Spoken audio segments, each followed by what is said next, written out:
want to sit by. Can I just sit? Sorry.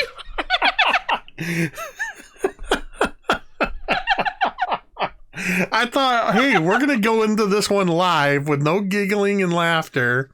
Welcome to this very professional show, everyone. You timed that perfectly to when I hit the transition and unmuted you. I didn't mean to. All right. Well, hey, Internet, it's Jake from Mini Terrain Domain, and this is Winter's Bone.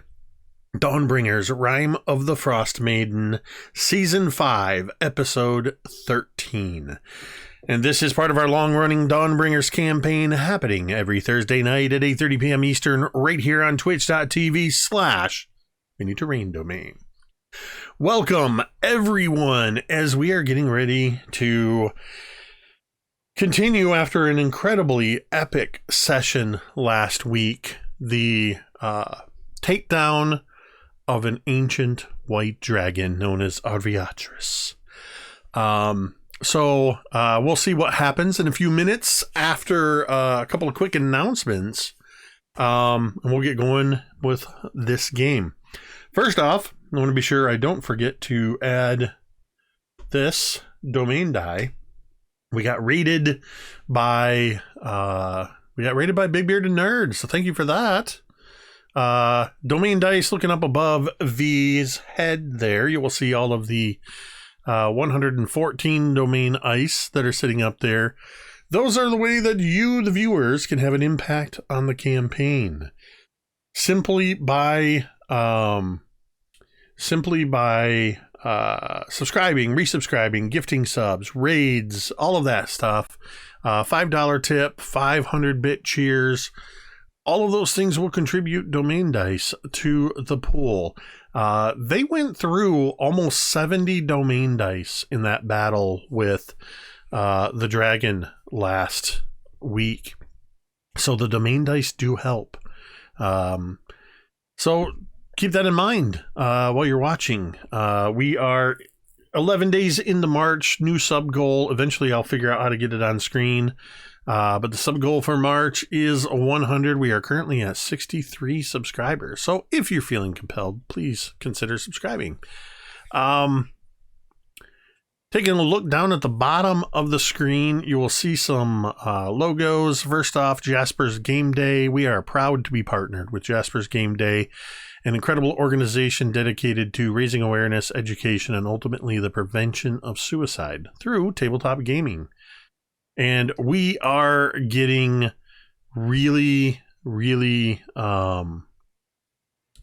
close to Jasper's Game Day, a huge streaming event taking place in the first week of May in cooperation with Jasper's Game Day, of course. We are also working, or rather a part of the Jasper's Game Day event is D&D Beyond. They are going to be starting the first few days of this event. We also have I'm trying to, everything's going weird on my computer. I'm trying to find the names because last week I couldn't remember their name. This week I'm going to get it right. Here we go. D&D Beyond will be hosting the first couple days. Lots of great streaming events going on. We will also have some friends from Australia running streams while we are sleeping, hosting those on Ardent Roleplay.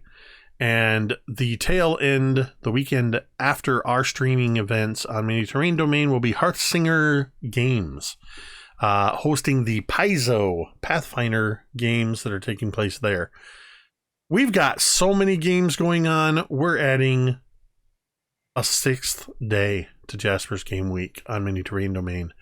We're going to have a whole other day, 4 more games taking place. You are not going to want to miss this. It is going to be an epic week of gaming. So follow Jasper's Game Day on Twitter to stay up to date on the latest information. another way that you can support Jasper's Game Day while you're waiting for the big stream and you want to get a little something for yourself, type !coffee in the chat, and there will be a link to Meta de Roast Coffee. It's a partnership with Initiative Coffee Company's Help Action. Pick yourself up a 12-ounce bag of coffee, and $3 of your purchase price is going to go directly to Jasper's Game Day. Talon and Claw is our sponsor. We are excited to be partnered with Anthony over at Talon and Claw. I have the privilege of sailing the pirate seas, the high seas, in Sea of Thieves every Sunday night over on the Talon and Claw channel with GM Travis and Gary from FortNerd.com, who I see in the chat. So we're excited to have Anthony and Talon and Claw be a part of sponsoring Mini Terrain Domain. Head over there, check out your favorite gaming accessories, and before you check out, be sure to use code MTDClaw to get 10% off of your purchase. All right, I think I covered everything except for our final message. And it's never not important, I feel, to give this message, but for some reason I feel that it's a little more important this week. I know myself, I have been struggling. I have not been okay. But you know what? It's okay to not be okay. I had to take several days of mental health break and take some time to myself and stay away from social media and streaming for a few days. And fortunately, I had my appointment with my therapist this week. So it was very good timing with that. But it's a relief for me to have somebody to talk to. But we know a lot of people out there are struggling. People have been struggling for a long time. It's only gotten worse in the last year. And as we come up on, for me personally, it's 2 days from being exactly 1 year of everything, lockdown, all that stuff. So it's been hard, but it's okay. It's okay to feel this way. But the thing you need to know is that you matter. Your presence makes a difference, and it's okay to struggle. But please consider reaching out and talking to somebody. The best thing I ever did was to find a therapist and have somebody to talk to on a regular basis whenever I need to. And so we encourage you, any time of day or night, whether we're streaming or not, you can come here to the channel. You can type !help in the chat, as Jeremy has already done. It'll also pop up from time to time. It'll show up at the bottom of the stream. Phone numbers for various lifelines here in the US and in Canada, text numbers, and a hyperlink where you can find help services no matter where you are in the world. So we ask you, please take advantage of that if you need it. And just remember, you are not a critical failure. With that, we are going to play some Dungeons and Dragons. All right, the Dawnbringers are continuing their quest in the frozen north known as Icewind Dale, where it is always snowing and it is always night, thanks to the everlasting Rime of the Frostmaiden Oriel, who they have had the distinct pleasure of meeting at least once since they've arrived. They've also learned there's essentially 3 major problems taking place for the Dawnbringers. I say at least, because who knows what else they're going to stir up. They arrived here in part because a dragon stole their ship, dropped half of it in the tundra where they teleported to. The other half is still missing, along with the first mate, the spectator Victor, and all of the crew of the ship. They're gone. Nobody knows where. Well, except for maybe the dragon that captured them and brought them here. But oh wait, the Dawnbringers just killed that dragon, Arviatris, who, as they got lost on their way to Bryn Shander from the Lonely Wood, they stumbled into the dragon Arviatris, and it was a battle fought long and hard. Much blood was shed, but in the end, a dwarf teleported 100 feet in the air above the fleeing Arviatris, turned himself into a projectile, and took away the last little bit of life she was clinging to and crashed her into the ground.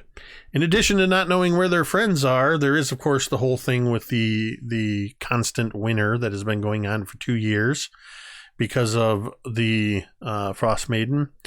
And they recently have encountered a one-time friend and ally in the human druid named Vi, who appears to no longer view them as friends and instead view them as menaces, as she is using a local material known as Chardelin to try to wreak some kind of havoc on 10 towns in vengeance for what happened to her brother Belak, who is now known as Belak the Malevolent, and she says she is going to unleash him upon 10 towns. These are just a few of the things the Dawnbringers are dealing with. Right now,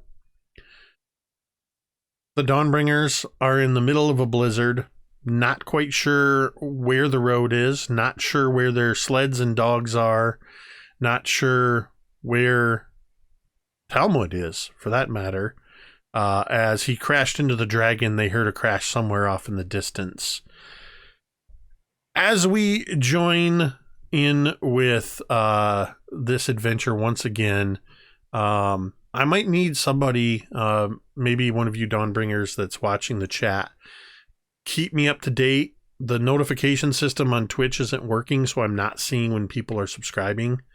I just happened to catch one, so let me know so I can reward you with your domain the dice. one from Cole. Yep, I just got that. Happened? I just happened to see that, so just keep me up to date so I don't forget any of your precious domain dice. As we join in once again to this adventure, we see the snow is continuing to fall heavily. The wind is blowing and howling. All we see is the dark white snow that is blowing everywhere. And then a small patch of snow moves. And suddenly we see the bushy eyebrows and the dwarven nose and the beard caked with frozen snow as Talmud pops his head up. Behind him, looking like a massive snowdrift, is the dead form of the massive ancient white dragon. With a now shattered, all that remains is a pair of skeletal hands gripping the reins, and one skeletal leg still in the stirrup of the once rider of Arviatris. Talmud, what's going through your mind? What are you doing as you sort of climb up out of the snowbank, having crashed into the ground? He kind of breaks out of this snow, trying to climb his way up on top of it. But it's just been freshly thrown into this mound. So I imagine it keeps kind of giving way underneath his considerable weight. So he ends up kind of tumbling down the side of it and leaving this kind of row as he's kind of tumbled all the way down to the bottom where it kind of flattens out a little. As he's kind of tumbled all the way down to the his tattoos are no longer glowing. His face is his own once again. And he kind of looks around in a panic and realizes that he's the only one that he can see in this area. Everyone? Where are you? Hello? Hello? He's going to get up and start kind of wandering around, cupping his hands to his mouth and shouting. As you do this, the camera sort of pans back, and it doesn't get very far away from you, Talmud, before your voice is being lost already in the swirling winds and snow. We cut over to the rest of the Dawnbringers, bleeding, all of them with snow and ice clinging to their hair and faces, because at some point everyone has taken some effect of either the winter or the winter's breath of the dragon. Still, in this moment, snow seems to be falling awkwardly and weirdly above Fig, where Fig has created these walls of force that are being held, that were being used as protection. Cantriel, it's been just a few moments since you heard that crash, the sound of what you were sure was the dragon hitting the ground somewhere in the distance. But you can't see more than 15, 20 feet in front of you as the blizzard is continuing in earnest. What are you doing? The very first thing Drown was going to do was turn to Cantriel and say, "Which direction did the dragon fall?" Just convinced that she heard it. Down. It fell down. Fantastic. Which way from here? I couldn't tell you with the way the wind's blowing everything around.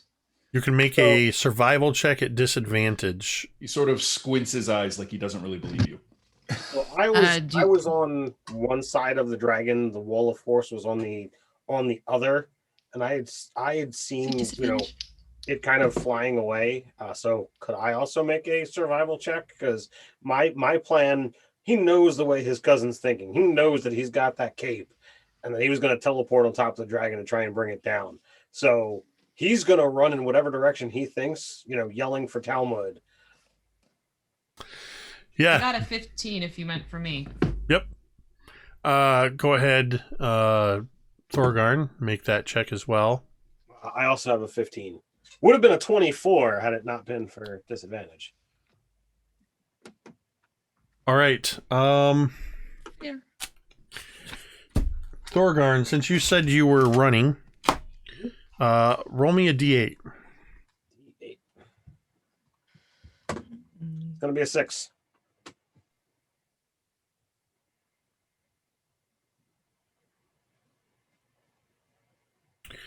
You take off running in what you're sure is the direction that Talmud and the dragon went. But in scanning the skies, trying to see what was happening, you've become disoriented. You take off running, and you run barely 30 feet, and you almost run into Cantriel. You actually ran in the wrong direction. As you realize you have no idea which direction is which. Please tell me I collide with a wall of force and fall on my ass. Sure, if you want it, absolutely. I'll say for a moment, Fig, you see, as everybody's looking around and Cantriel straining here and Drown is standing at her side, you just catch this movement and you hear this just as you see a figure come rushing towards one of your sections of wall of force, and there's this sound as Thorgarn collides and bounces off and flies backwards.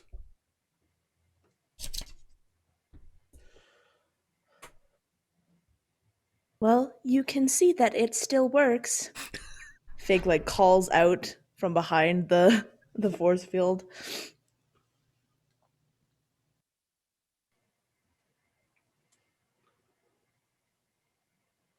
We might have to start making a chain so we don't lose each other in this. Not a bad idea. Still lying in the snow. She'll give Thorgarn a hand up type of thing. Here we go.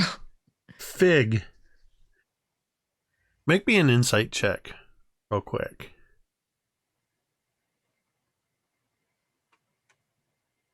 18. What was it? 18.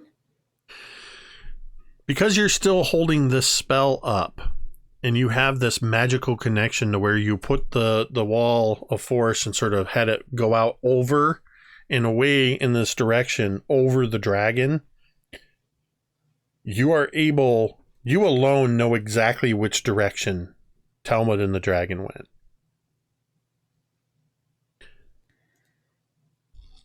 Awesome. Yeah, so I think Fig will take a rope out of his bag, tie a part to himself, and hand it to someone else so that we don't get lost. I believe that I know the way. Well, that's one of us at least. And she'll take the rope and tie it around herself and then toss it over to Thorgarn. He'll do the same and pass it to Drown. Likewise. Please lead on. Fig will start walking, and I like to imagine his eyes are glowing. And if you've ever had like little searchlights in a snowstorm where like it all reflects off, so there's this like blue beam of light moving around as he begins to walk. Absolutely. I would like all 4 of you to roll me a perception check at disadvantage. Ooh. I'll let Fig do it straight up because you've got the eye beams going. All right, I certainly see it. Wow. 3. I have a 0. Got a 1. 25? 25? I rolled a 19 and a 15. I have a +10. Okay. Cantriel sees in between the snowflakes. Took a little something. It's like, Cantriel, as you are all tying the ropes and getting ready to head in the direction following Fig, your fears are confirmed as you see nearby, caught in the light of Fig's eyes, you see the frozen corpses of the sled dogs. They were taken out by the dragon. You begin heading in the direction guided by Fig. The snow is deep and the wind is blowing hard, and you don't know how far away it was, but you know or are fairly certain you're heading in the right direction. From our vantage point as the viewers, it's just a few feet before you disappear into the dark curtain of snow that is falling. Talmud, you're standing there with this massive dragon behind you. Snow is rapidly building up on it. This dragon, being a white dragon, had no body warmth to prevent the snow from piling up on it immediately. As you're standing there, Talmud, you hear a sound.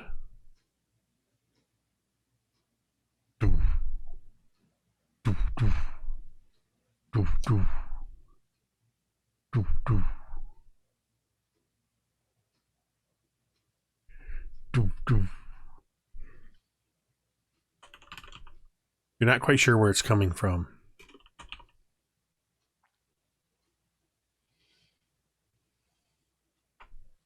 I think having fought one of the only things that they have fought thus far, being a troll and learning what he learned about trolls, he's going to go over to the dragon's chest and lean against it and put his ear up against this massive cavity of this dragon and just kind of like hold his breath. Listen.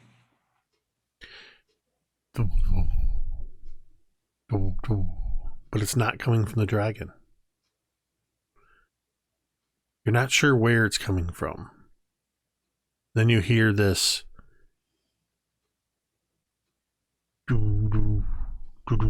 as it gets closer and louder. You're picking up more than just the initial bass. You hear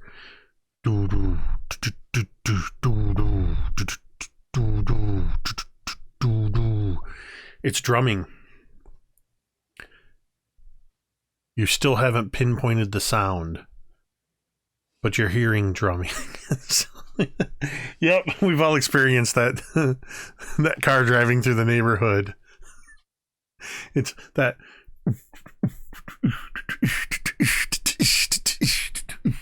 The bumper rattle. Yep. So you're hearing definite rhythmic drumming sounds, Talmud.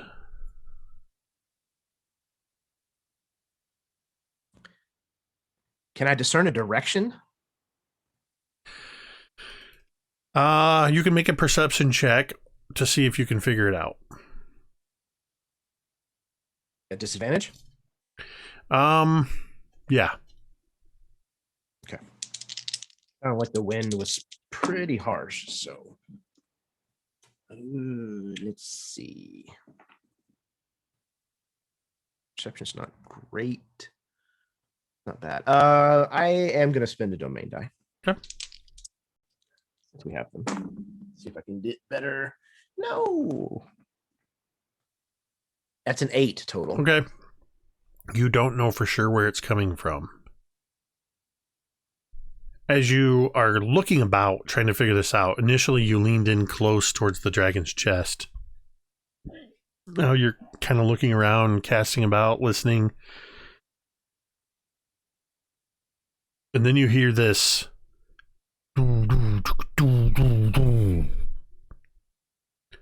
It stops. And you see ahead of you in the snow, you see lights coming towards you. Firelight. Gently bobbing up and down. It appears somebody is holding torches. The snow blows, and for a moment, your visibility increases a little bit as you see half a dozen goblins bundled up in furs, holding torches, come forward.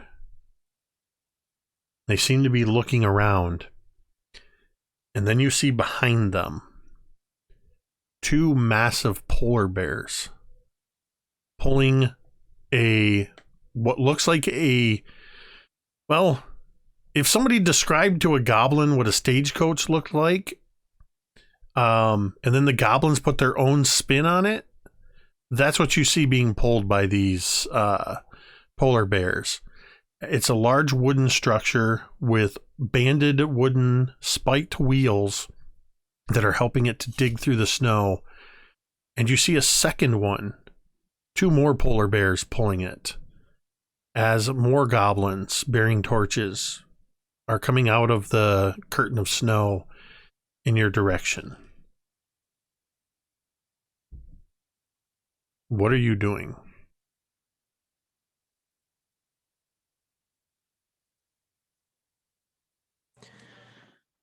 Seeing this rabble approaching, and realizing at first that he might stand a chance, but seeing the second grouping of them coming up behind the first, and the fact that there are polar bears with them, he's starting to get a little concerned that his friends still haven't shown up. He's going to climb as best he can back on top of the corpse of this dragon, and is going to pull Gertobrane out and just kind of hold it across his waist and wait for them to get within hailing distance.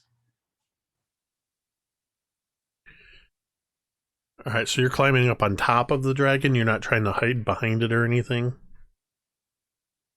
Okay. I'm going to claim it.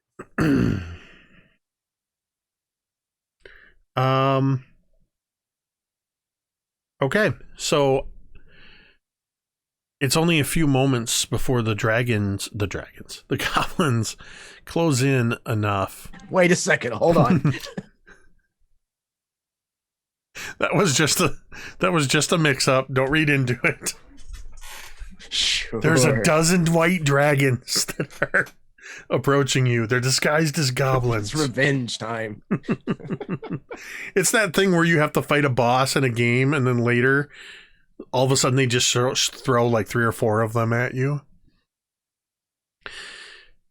You can hear mixed in amongst the snow, kind of picking up and then fading. You hear the goblins speaking to one another in Goblin.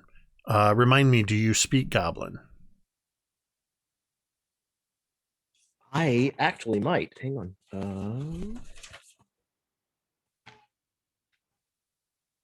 I do. Common, Dwarven, and Goblin. All right, so then you would understand them as they're moving forward. And most of what you're hearing is just little gripes and grumbles. And then you're hearing somewhere up ahead. I don't know what it is. I don't know either. It was up here. Look, use your eyes. And they're just snapping at one another as they're moving forward. And then suddenly you hear a collective gasp from the goblins. And they start to scramble back out of what looks like out of fear. And then, well, let me see. Dan, roll me a d20. That is an 8. Okay. Yeah, they scramble back several feet. They see the dragon and haven't discerned that it's dead. They just suddenly came upon this dragon and they are backing away. We're going to switch over to the rest of the party as you are trudging along through the snow. Cantriel. Yes. You swear at some point you hear it sounds like it's being brought on the wind and then it fades away. And then you hear it again and it fades away. You swear you hear a drum beat. But then it's just gone. And then as the wind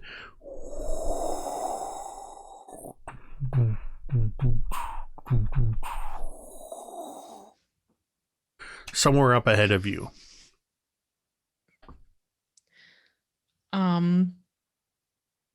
I want to try and focus on that more and see if I can follow it.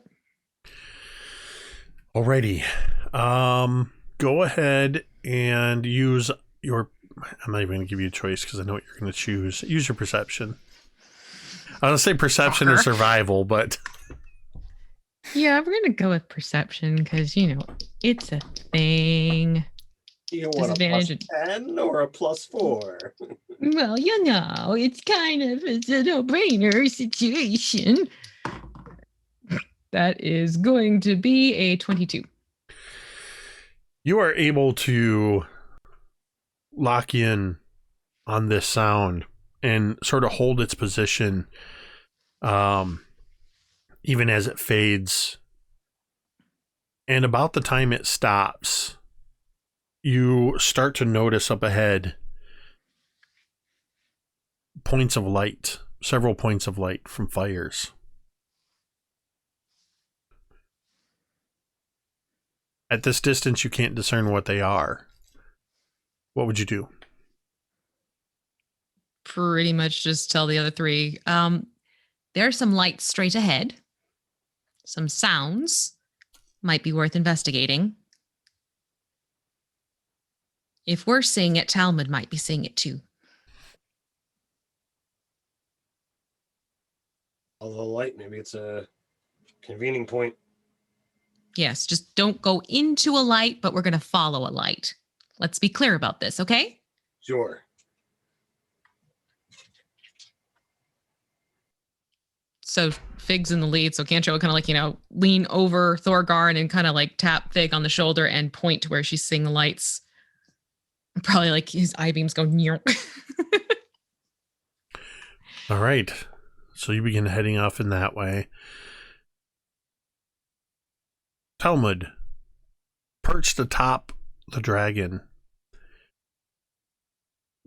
you see as the cowering goblins, there's about a dozen of them altogether that you can see. They're not moving any further back, but you hear another goblin voice. What is it? And you just hear in Goblin 12 goblins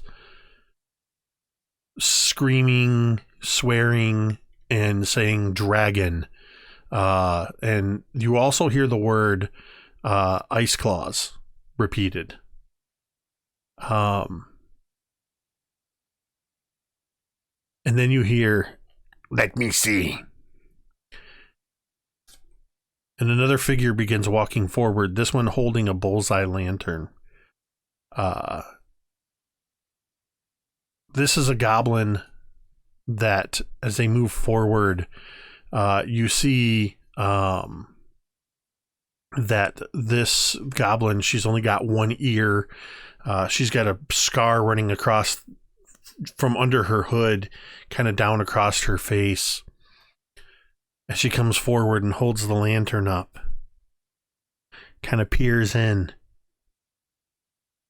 It's dead, you fools. But that dwarf isn't. Not yet, he says in like perfect goblin. But this is my goblin. Kill. You. This is my kill. I claim it.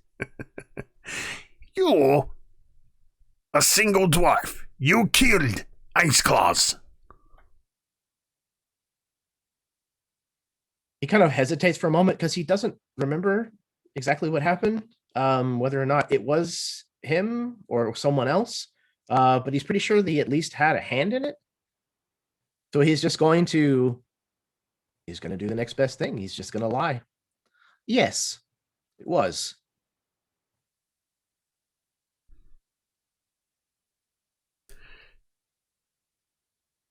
I don't believe you. One dwarf against Ice Claws. This dragon has lived longer than the oldest dwarf. You killed it with that shiny hammer? And she spits.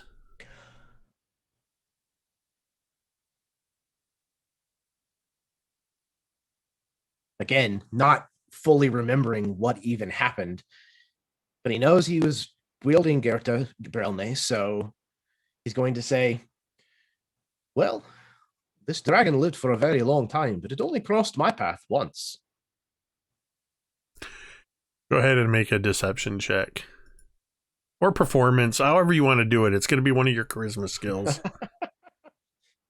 Oh, one of the many I have. Yeah. Hold on, please. Intimidate him. Well, that's true. Although that's really not all that great either. You said persuasion was an option? Sure. I'm not sure why, but Talmud actually has a +5 in persuasion, so maybe he's gotten himself into trouble too often. So that's a 16 total. She's squinting at you. You beat my roll by 1.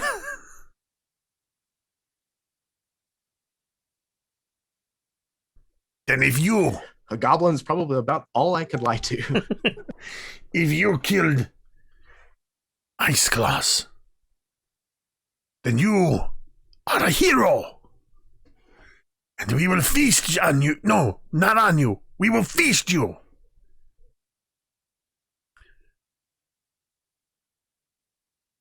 It's a cookbook. Tell me, dwarf. Have you ever eaten dragon?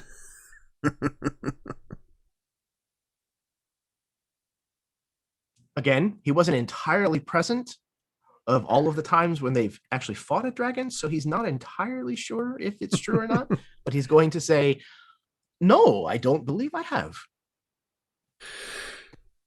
Well, Tonight, you are going to dine like a king. And you hear the drums begin to take up again. The polar bears pulling the wagons pull in close. And you see the 12 goblins that were originally scared. They seem a little more brazen around their boss. And there's several more that you see moving in and out of the shadows as they're moving from these carts. And several of them are wielding scimitars and other cutting implements as they begin moving towards the dragon. What are you doing? He's going to slide down the other side of the dragon, kind of towards where they are, and just take a couple of steps towards the one who spoke. Not enough to be, in truly intimidating, but just to address them more properly. He's going to say, as long as it's understood that I make the decisions as to how it gets divvied up, then you can continue. And he kind of indicates the ones you're moving forward. Whatever trophy you want, you will have. And the heart is yours. But there is more than enough dragon here. More than even we can carry. I'm not saying I'm not willing to share. I'm just saying it's going to be me who's making the decision as to what share goes where. That's all. The rest of the Dawnbringers, you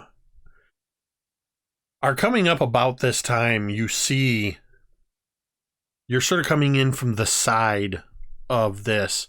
In fact, the first thing you see,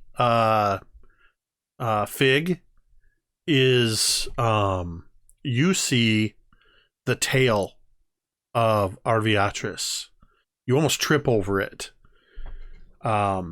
And then you're able to see the rest of the form of it, and you're able to clearly see now, because there's more fire being brought forth as torches are coming to bear. Several goblins are unloading wood from one of these war wagons, and they're just in the middle of this. Like, picture this crast dragon forming this massive sort of crescent shape in the snow.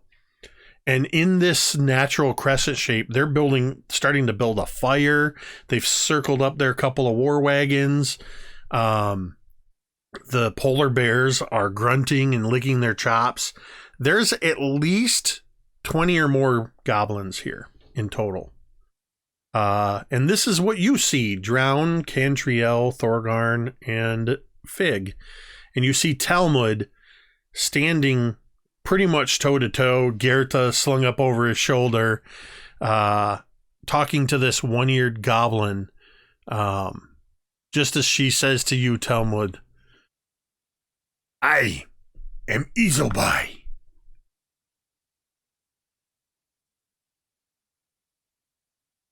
The name's Talmud of Clan Gedaun. It's, I suppose, a pleasure to meet you. I've seemed to have lost where my friends went. He's going to kind of look around again. Oh, wow. It was a natural 20 on a perception check. Several goblins, about 6 of them, break off from the main group and suddenly form a small wall in front of the Dawnbringers and begin shouting. In Goblin, you hear, "There's more! One of them is metal!" And you hear all of this. That would be that would be my friends. And he's going to turn and kind of head that direction to try to stave off the inevitable exchange of blows that's about to happen. Izobai says to you, "These are your friends." Yes, well, I mean, yes, some of them. Well, no, they're all my friends.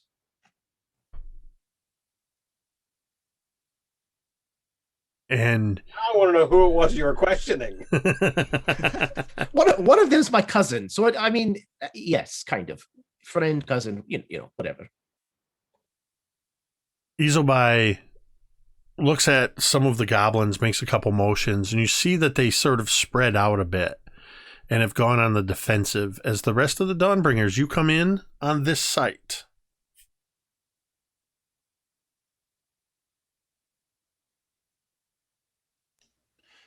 Oh, good, you're alive. And you found goblins. Well, they found me, but... You have, like, goblins, or do you have, like, staff? Because she's seeing how they're all kind of, like, milling around him right now. Well, I believe they're hungry. And it seems like they might be willing to butcher this thing for us, at least.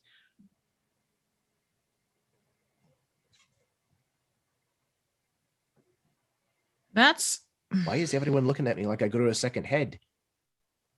It's not so much of the butchering that I'm interested in. The scales, the horns, the teeth might be interesting to use for making stuff. I have no desire to eat a sapient being.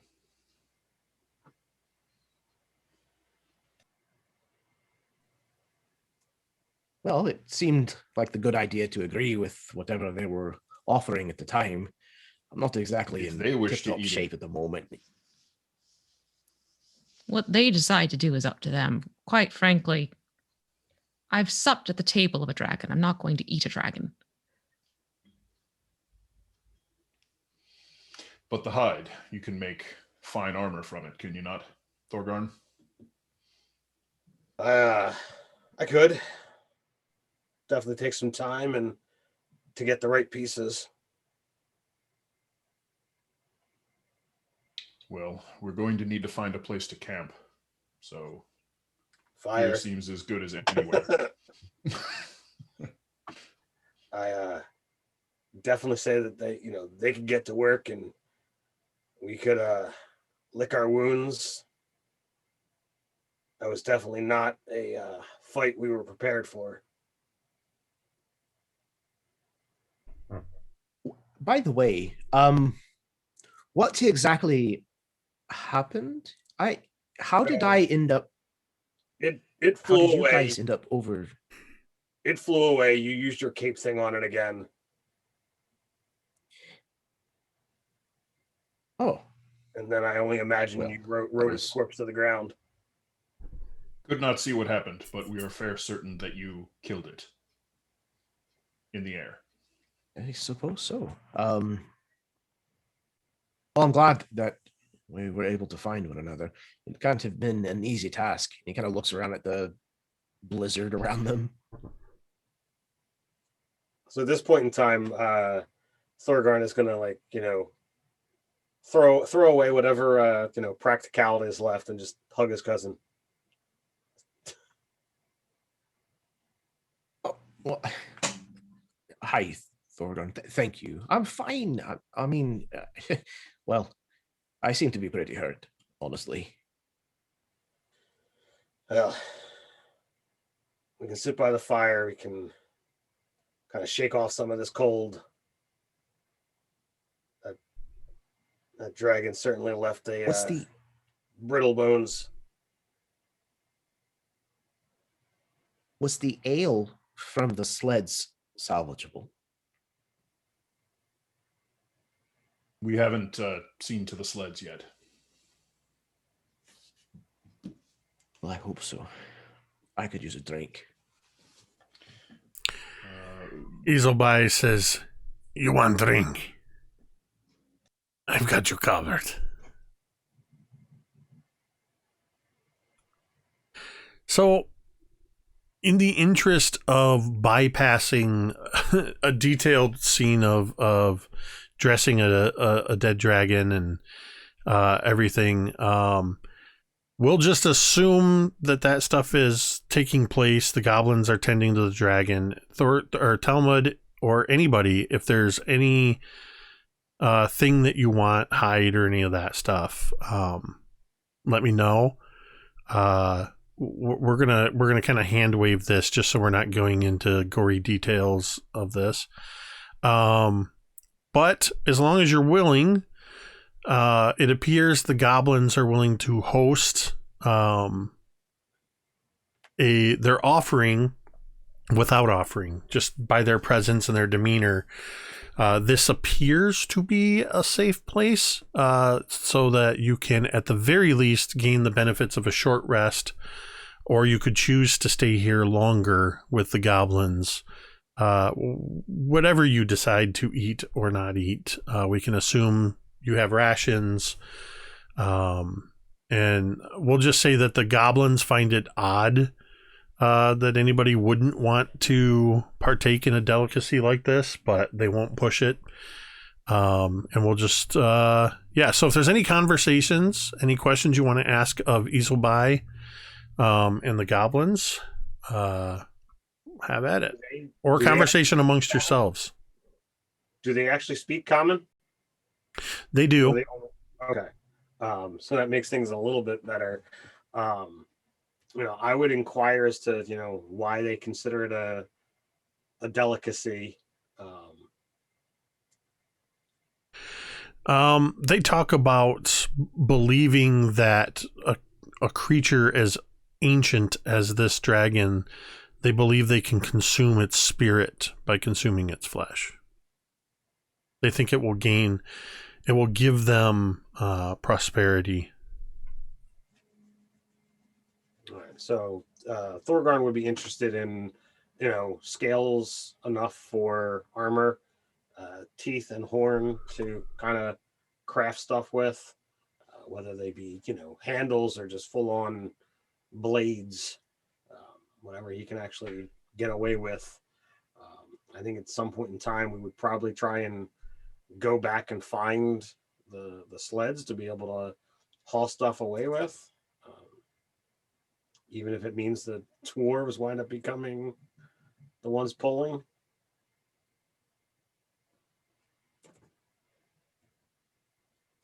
Now, would we have to wait for the blizzard to break, or do we think that we can reasonably get back to where the sleds were between here and there?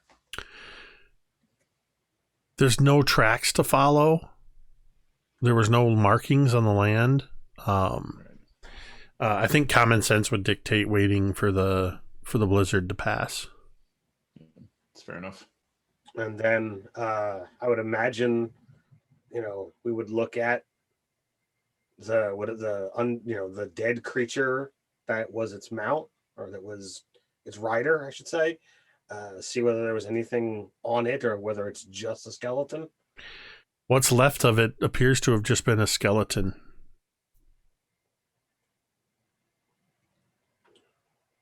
The goblins don't seem to know anything about that. They called this dragon by the name of Ice Claws, which she seems to be known by this name, according to the goblins, in this region.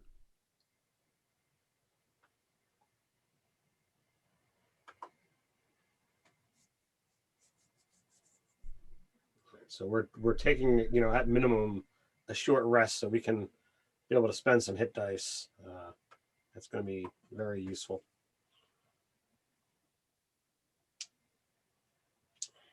At one point, Talmud,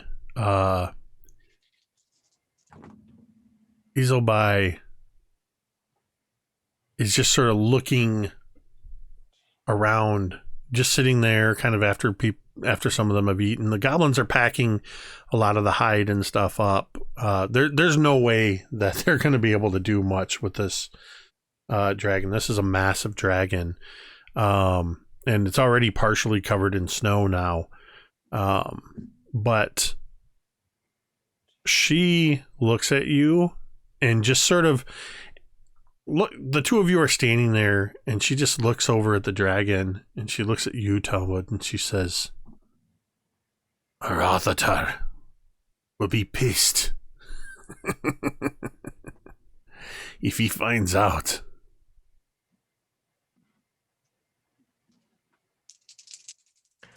I'm sorry, who? Arathatar.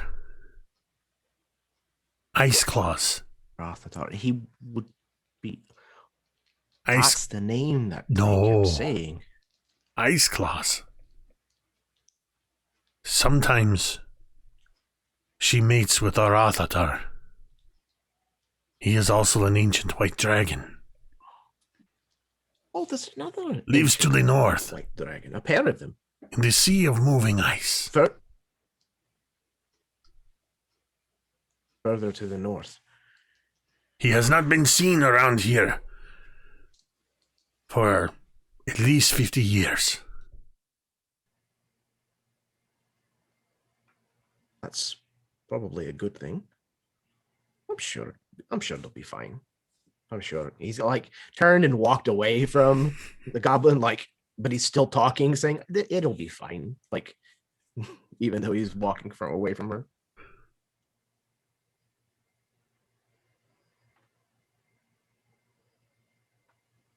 Sure, that'll be fine. That totally won't bite us. Cantriel, can you create your shelter? Sure, of course. It's not a problem at all. Well, actually, she'll pull a bead out of her hair and hand it over to Drown. Can you crush this between your fingers? I normally stomp it on the ground, and that's not going to work here. Just kind of tilts his head, and you can hear a little squeak, and then it... She has her hands like right underneath it. Perfect, thank you very much. And she'll... any place in particular you want me to set up shop tonight? Your choice. Since she'll just sort of stay inside. She'll sort of walk a little bit of ways away from the dragon and the slaughter because she's kind of looking a little green in the gills at this point. And she'll just, blow her hands on the dust of the crystal, and a little hut pops up. A little green orb. Well, not little, it's, we'll do that. So there, at least, the rest of you won't freeze. It'll keep the snow off us.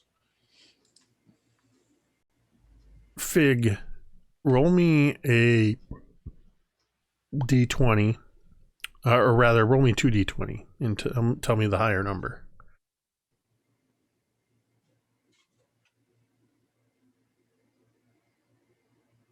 Uh, 19. 19? Mm-hmm.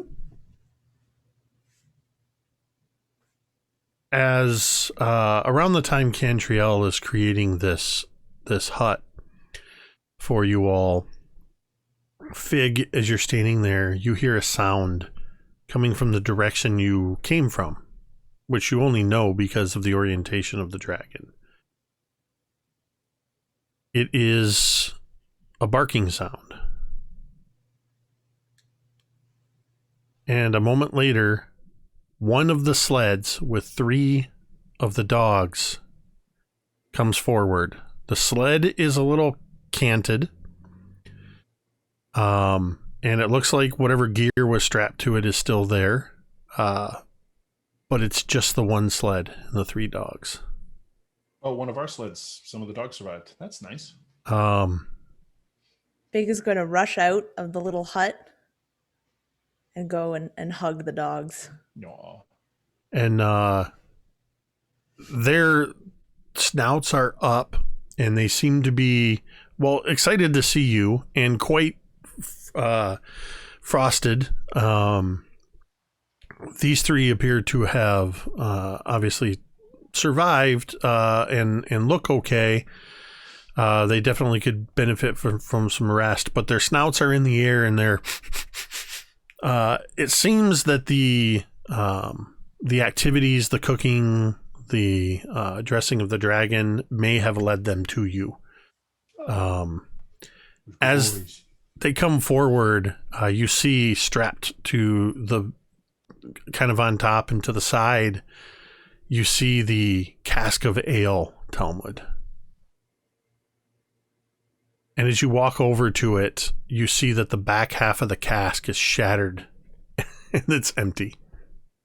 I think there's a moment that mimics Fig's reactions to the dogs, like almost identically, between Talmud and the cask.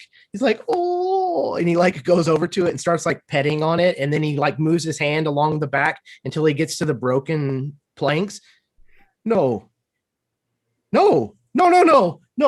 He's gonna like look inside the barrel to see if there's any like still in the like convex portion of it, trying to like see if there's anything left. No. This isn't good. This is horrible. We're stranded out here in the middle of nowhere, and now we don't have anything to drink. I imagine there's enough that you could stick like your mitten in there and soak it up and just sit there and suck on the end of your mitten. Oh my God. Yeah, he's doing it. He has no shame. So does anybody have any other specific questions they want to ask of the goblins?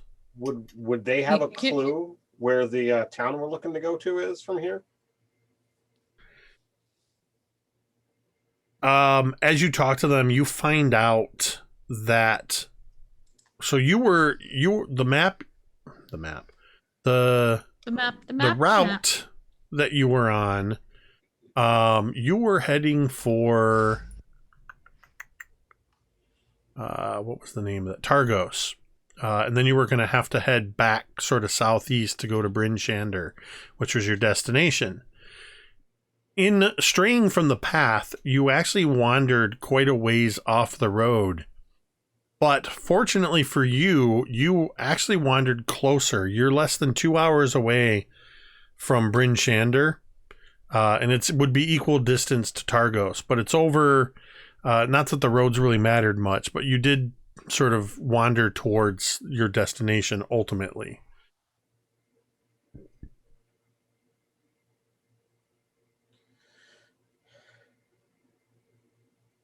So if nobody has any specific questions, and nobody has, and unless anybody has any other conversations they want to have, we can just move through.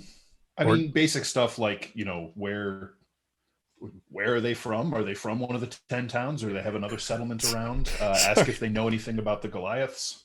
Sorry, I just imagine Drown sitting there and at one point just turning to a goblin. So, where are you from? Yeah, come here often. This explains so much about you. So, goblins, how is that working out for you? Cantriel would see if any of them have more lore-based knowledge about the white dragons, especially if they had any inclination of where she may have made her lair or where she was known to frequent, something like that, because she picked up on the fact they're talking about her mate. So for her, she's like, oh, hold on a minute. You know things. You're small and green and annoying, but you know things. Let's talk. So, Drown, you learn in talking to one of the goblins, or a couple of them, they know of the Goliath tribes, and they're dotted around, but there's a tribe up near the mountain, and the descriptions they give lead you to believe it was far beyond 10 towns, even beyond where you all first arrived, and they steer clear of the Goliaths. The Goliaths far outmatch the goblins. They have no quarrel with them. It's basically, we keep our distance, they keep their distance. But they do make a comment that if you're heading out into the tundra moving through, if you don't find the Goliaths, it's because they don't want to be found. And more likely than not, they will find you before you even know they're out there. Fair enough. Most of Cantriel, most of what you hear from the goblins about Arviatris and Arathatur sounds like tall tales, things that may be based in fact, but have been exaggerated by the goblins. But one thing they all seem to agree upon is that the dragon always seemed to hang around or be spotted coming from or going to Mount Reghead. which is the same mountain that they reference the as where some of the tribes of the Goliaths could be found. Okay. Yep. Reghed, Reghed. It's goblin for redhead. I don't know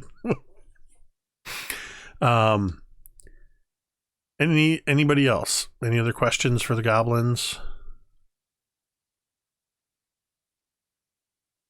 All right.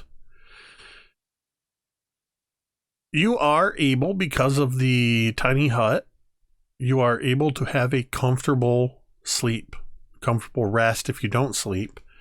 So you may finally go ahead and click that button. I was worried that Talmud was going to lay, or even Thorgarn were going to lay into these goblins, and that might have been a completely different story. I certainly thought about it until you uttered the word polar bears. That was it. The polar bears. A bunch of goblins don't scare you, but 4 polar bears do. Rightly so. Rightly again, so. I'm a dwarf. Like fighting goblins is, what we do. All right. So, though there is no discernible change in the lighting, as it were, you all awaken. Let me ask this first. So I know Cantriel doesn't need more than 4 hours for a trance, and Fig, you just basically have to sit there but have full awareness, correct? What would you have been doing anything to keep watch, or would you have otherwise occupied your time during this 8 hours of rest?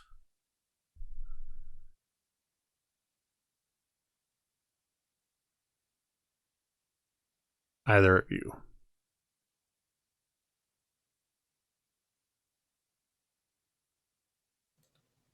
Actually, before the others go to bed, Fig is going to go up to Thorgarn. I believe I, at one time, gave you a small object that protected you against a certain type of damage. Indeed. And I've noticed, since you've given it to me, not taken much in the way of lightning damage. So obviously it's worked. I believe it may be more advantageous to make it resist a different kind of damage, perhaps on the colder side. You can actually change this thing? It will take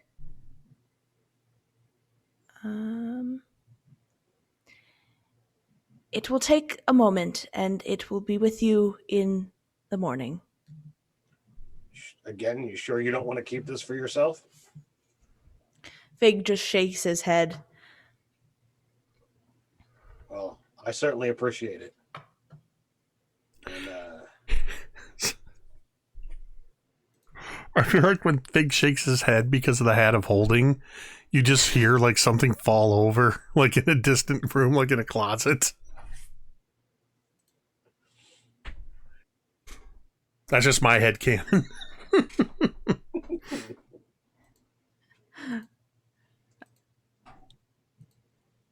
Okay.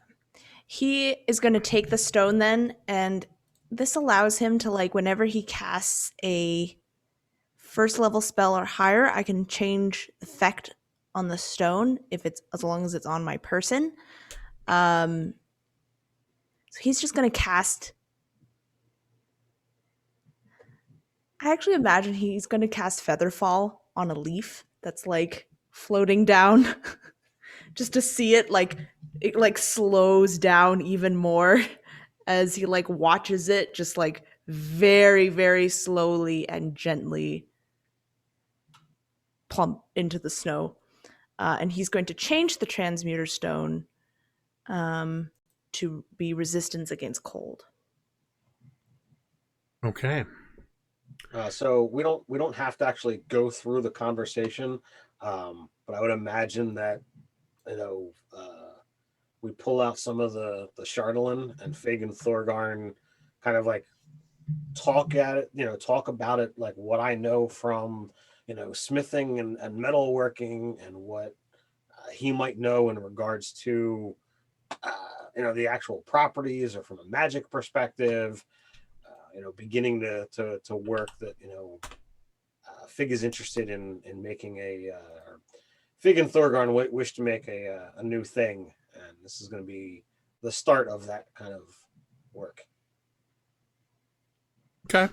Awesome. Yeah, and he will give the transmuter stone back to Thorgarn, and then for the 6 hours that he has to remain inactive, I don't know why, I just imagine that he can like absorb his arms and limbs inside to his body, so he's just like a little torso and he's going to post himself out like just at the mouth of this hut.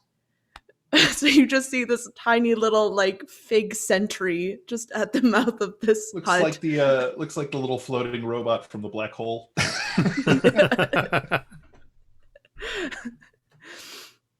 So he's just going to keep watch and listen throughout the night. Okay. Morning comes, and Fig, you would notice that somewhere in the middle of the night,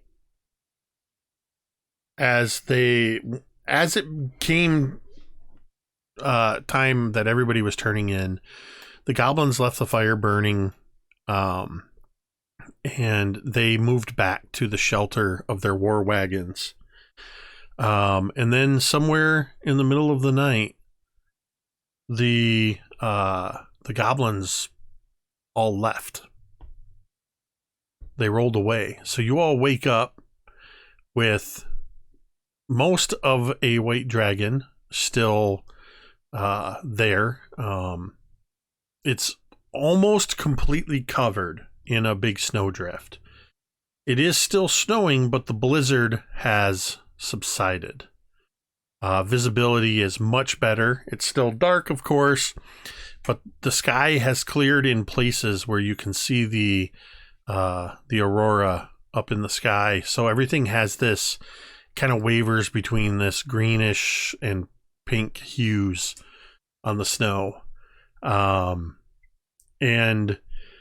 based on what the goblins told you, you know that you need to head slightly southwest, and you will find yourself towards Bryn Shander.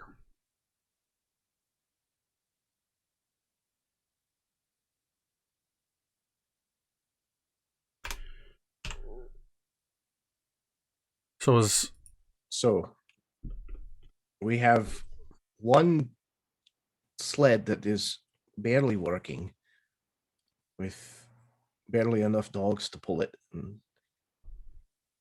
there's a lot of us. And that's not even to say of, he's going to like gesture to the mound of snow behind them. What are we going to do? How are we going to get out of this one? If we find the other sled, I think I have a way that we can pull it. If it's still intact. So, Right. not in the interest of time, more in the interest of avoiding getting into specific details, I will say you were able to go back and recover the sled. The sled was intact. It was just turned over. So you have the sled and any of the supplies that would have been attached. You're able to gather all of that up. All right.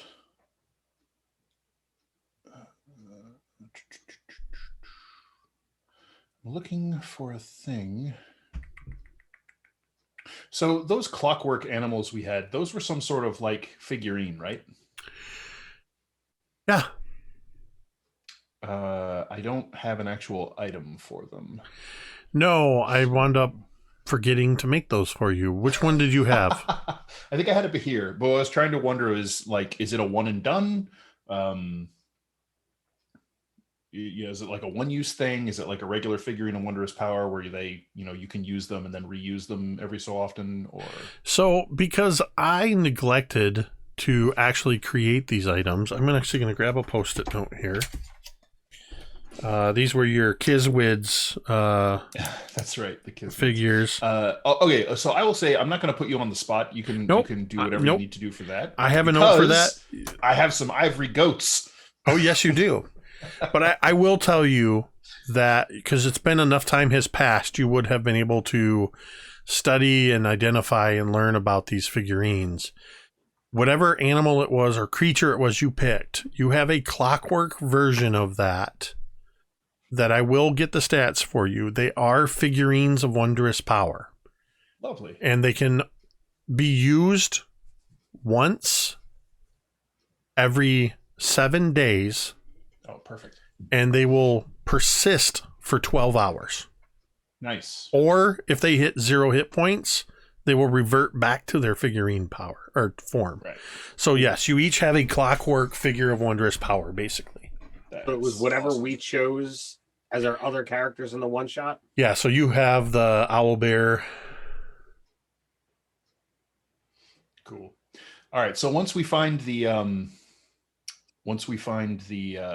sled, Drown will head over to it, to the empty harness, take a little ivory set of carved goat figurines, and they're kind of like interlinked, like they fit together, and he will very carefully unhook one of them that's linked to the others, put the two away, set one down sort of amongst the harness from the sled, and speak a word in giant, and there's a flash of light, and the little ivory goat turns into a horse-sized white furred goat with big majestic horns and sort of bleats at you with its bizarre hourglassy goat eyes. And Drown just sort of pats it once on the shoulder and hitches it up to the sled, and then just sort of nods. So you just conjured one? Yeah, just the one. Okay. The other ones, unfortunately, only last for 3 hours, so they're not good for a full day's sled pulling. This one lasts for up to 24. Okay. This is the Goat of Traveling.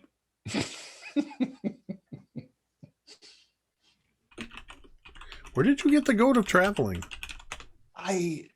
There were ivory goats, man. I think you said that they were something that I had found in my travels, something like that. Or maybe Lady Vantage had given to me as payment, something along those lines. Yeah. It's been a while. Yeah, it has. We haven't had a need of goats until now. My moment has come. Well, there you go. So we have two mostly functional sleds. All right. Well, I mean, the one sled with the dogs isn't broken per se. It's just skewed. It wouldn't take much effort with the strength of the dwarves and a blacksmith in your party to sort of straighten out the rails and get it in fully functioning order, so that it'll work just fine. Was that saying that we need to make a roll, or no? I'm just saying you would know looking at it immediately, Thorgarn. Oh, hey, if I just hit this here and do that, and it's like in Valheim, select your hammer and click on it. It's good. So, all right, you are on the road once again, or lack of road. You are traveling in what you believe to be the correct direction based on what the goblins told you. Heading for your destination of Bryn Shander. And that, I think, is a good place to stop and take our break. It's a couple minutes early, but we're going to go ahead, everyone, and take a 10-minute break. Thank you, everybody who has tuned in so far. Thank you to those who have subbed or followed. We appreciate it. I'm not getting my notifications like I should, but I'm seeing it in the chat and awarding domain dice appropriately. Please, by all means, stick around. We will be back in about 10 minutes to continue the adventures of the Dawnbringers.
And we're back.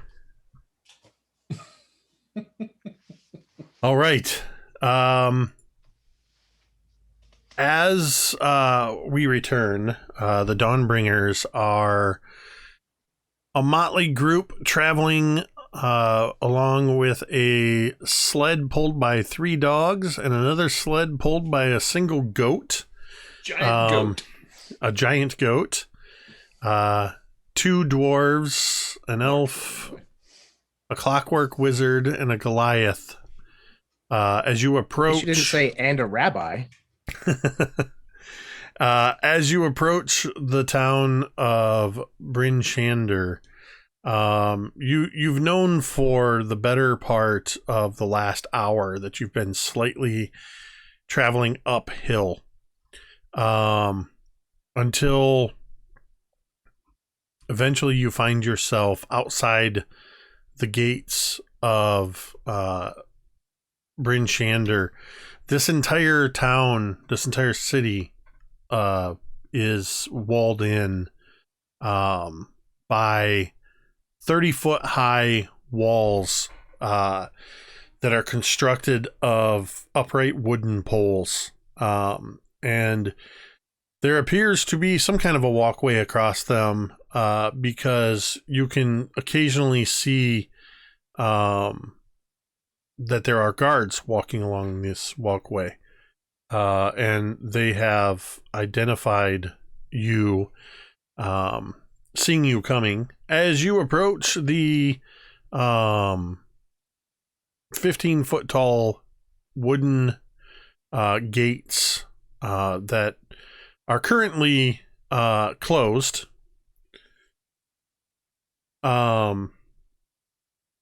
but as you approach, the guards appear to have taken a measure of you and made a judgment call. And you don't even have to slow down as you approach, and the gates are opened up, allowing you entry into the city proper. I don't know if I have that one up yet. So I won't go to the map screen. Anyway, you roll into, or rather sled into, the town of Bryn Shander. As you enter into this town through the east gate, you can see there are buildings everywhere. This is a town that looks to be, from what you can tell of what you could see of it, that is probably a couple, well, it's easily 10 times the size of Lonelywood, if not more. You pull inside, there's a lot of activity, people moving to and fro. The town has the look of a town that has known prosperity, but is recently experiencing a recession, if you will. Things look a little run down. You see a few boarded up businesses. And the streets don't look as crowded as you might expect. There is a road that continues in towards the center of town, but there's also a few other roads that go off in other directions. There's a few people wandering about, and there's a couple of guards standing at the gate that as you come in, they close the gate back up. What do you want to do? Where do you want to go? Perhaps Should we inform the town speaker that there is a dead dragon not far from here? Yeah, that may not be a bad idea. Would you like to share the good news, Talmud, with them, or should I break the ice? Some pun intended. You're much better with people. You know, in your case, that's true. I'm not sure how I should take that, but I'm just going to agree. Mm-hmm.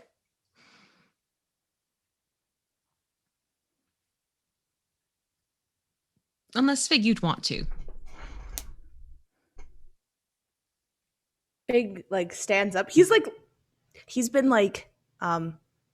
babying these dogs as they come in. He's been just absolutely just over them, just mothering them almost as he is and he kind of looks up. I would love to come with you. Well, then there you go. Fig and I will go talk to the town speaker. All right, then. So he kind of rubs his hands together and looks at Thorgarn. Should the rest of us find lodgings and perhaps a place with food and drink? I like you, Drown. I like you as well.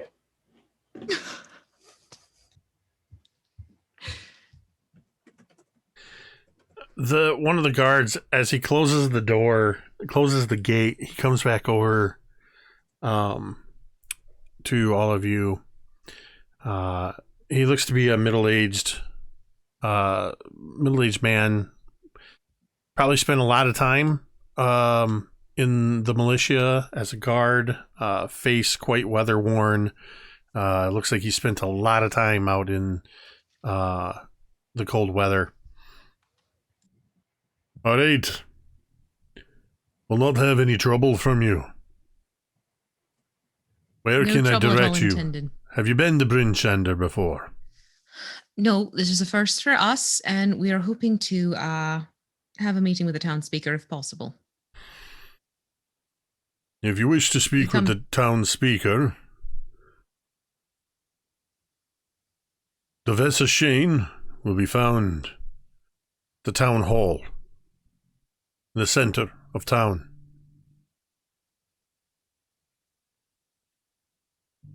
Devesa Shane. Devesa Shane. She is the town speaker and the head of the Council of Speakers. If you're looking for lodgings north of the town centre, where the town hall is, you'll find near the north gate, the North Look. That is an inn and tavern. That's... well, it is what it is. I'd tell you to watch yourself there, but you look like you can take care of yourself pretty well. Well, mostly. And he kind of lightly flicks a finger at the fur of your jacket, Talmud, your winter coat. While you all healed up, there's still quite a bit of blood on your clothing and I don't know whose blood that is, but well, maybe I won't ask. It's dragon's blood. and some of mine. Right. Dragon's blood. I'll take that tale to the North Look, and they'll appreciate it. Well, if anyone's feeling adventurous, they could always take a little hike out that way, and she'll point in the direction behind them. There's evidence, kind of large and hard to miss. He gives you a look, Cantriel, like he's not sure if you're pulling his leg or being serious. Right, well, town hall that way, North Look that way. Any town laws we should be aware of or respectful of? Keep your blade sheathed. If you are one of the wielders of magic, don't go casting spells wantonly around here. Be mindful of others. And if you're new in town, just know that the lottery is tonight. You won't be asked to partake in it, but it's happening nonetheless. Noted. Have you heard Thank tell you for your, of a red-haired individual inquiring about a strange metal or material? He looks very pointedly at Thorgarn, with his red beard and mohawk sticking out of his furs. Not him. He just arrived. I've seen... well, there's quite a lot of redheads around here. You'll have to be more specific. Drown just sort of like narrows his eyes. He would have been asking about a strange, dark material. Well, if he came around here recently, he didn't come through the east gate, and I haven't heard of him. Just sort of nods and sort of looks off toward the north, look like, okay. What's this lottery?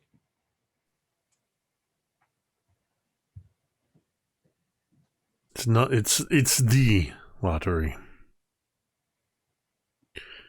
It is time to pay homage to the Frostmaiden.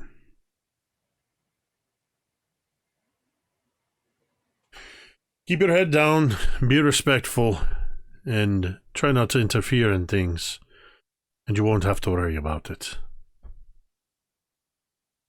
Sounds simple. It is. And he just kind of gives you all a once over again, looking at all of you, and a little puzzled looking at Fig and the goat. His eyes, for some reason, settle on the two of them. And he starts walking back over towards the gate. He looks back at you, seeing that you haven't moved yet. Stay on this road. That'll take you right to the town center.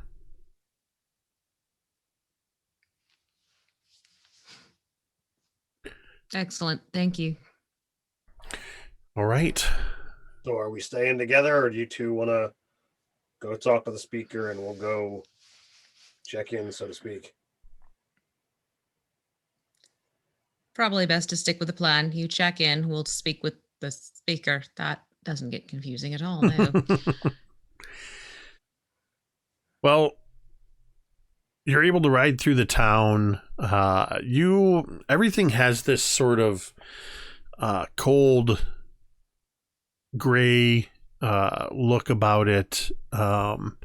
Very muted in the darkness. The lights are spaced out sparsely, so you go through areas of shadow. You do see a few people lingering about here and there. Nobody looks happy. There's a palpable tension in the air as you move to the center of Bryn Shander. The road opens up into what is clearly the town square, and you can see a large building that has a wooden sign out front identifying it as Town Hall. And there's another road leading to the north, and far down the road you can see another gate like the one you came through. So those of you, I believe it was Cantriel and Fig, we're going to go talk to Devessa Shane. So the others of you can continue on north. Do the two of you keep the sled dogs or the goat sled, or do you stay on foot? What do you do? How are you splitting up the sleds? Fig wants to take the dogs. Okay. Yeah, we'll take the one with the goat and keep an eye out for a place to maybe buy more sled dogs. Okay. Because it's working out so well for us. I mean, the goat trick only works once, basically. No, so. I'm kidding. So you begin heading north, and we're gonna, since Fig and Cantriel have stopped off here, you see that there is a place to tie up the dogs out front. and you are able to enter into this large building. It has a look like a lodge. And when you walk in, you see in this sort of open area, there's a couple places where there's doors that lead off into other rooms. You see a stairway leading up to a second floor. There is a humble fire burning in the hearth nearby. There's candles and lanterns lit about the room. And there is a human woman and a handful of other folks, mostly human, with a couple of half-elves and a couple of dwarves, all standing around. The one human woman, she looks to be in her early 30s. She's got long auburn hair. She wears her clothes are these sort of blue tunic and robes, white fur around the collar. She stands with both hands on the table, leaning in, talking quietly to the others. They all seem to be talking quietly, not so much to keep anything, that they're talking quietly to avoid being overheard. There just isn't a need for speaking loudly, but they're clearly in the middle of some kind of a meeting. When the two of you walk in, and they all just and stop and look at the elf and the clockwork wizard that have just walked in. Can I help you? Yes, hello. I'm looking for Devessa Shane. You found her. That was rather easy then. I am Cantriel Cavatina, and this is Fig. We've just made our way from Lonelywood. Well, that's quite the journey in the weather that we've been having. How long ago did you leave? Oh, about a day or so. Well, you made good time. She turns to the others and says something about catching back up, and you see as they sort of gather up some papers and things, and a couple of them head off into different parts of the town hall. Well, I am, as you appear to already know, Devessa Shane, town speaker for Brinsander. Welcome.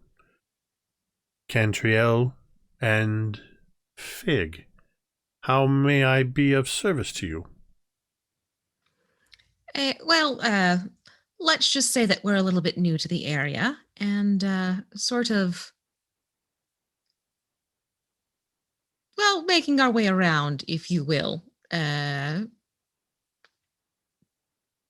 the way, just interesting opener. You know the large white dragon that tends to fly around? Everybody in Icewind Dale and even beyond know about the white worm Marviatris. Well, you don't have to anymore.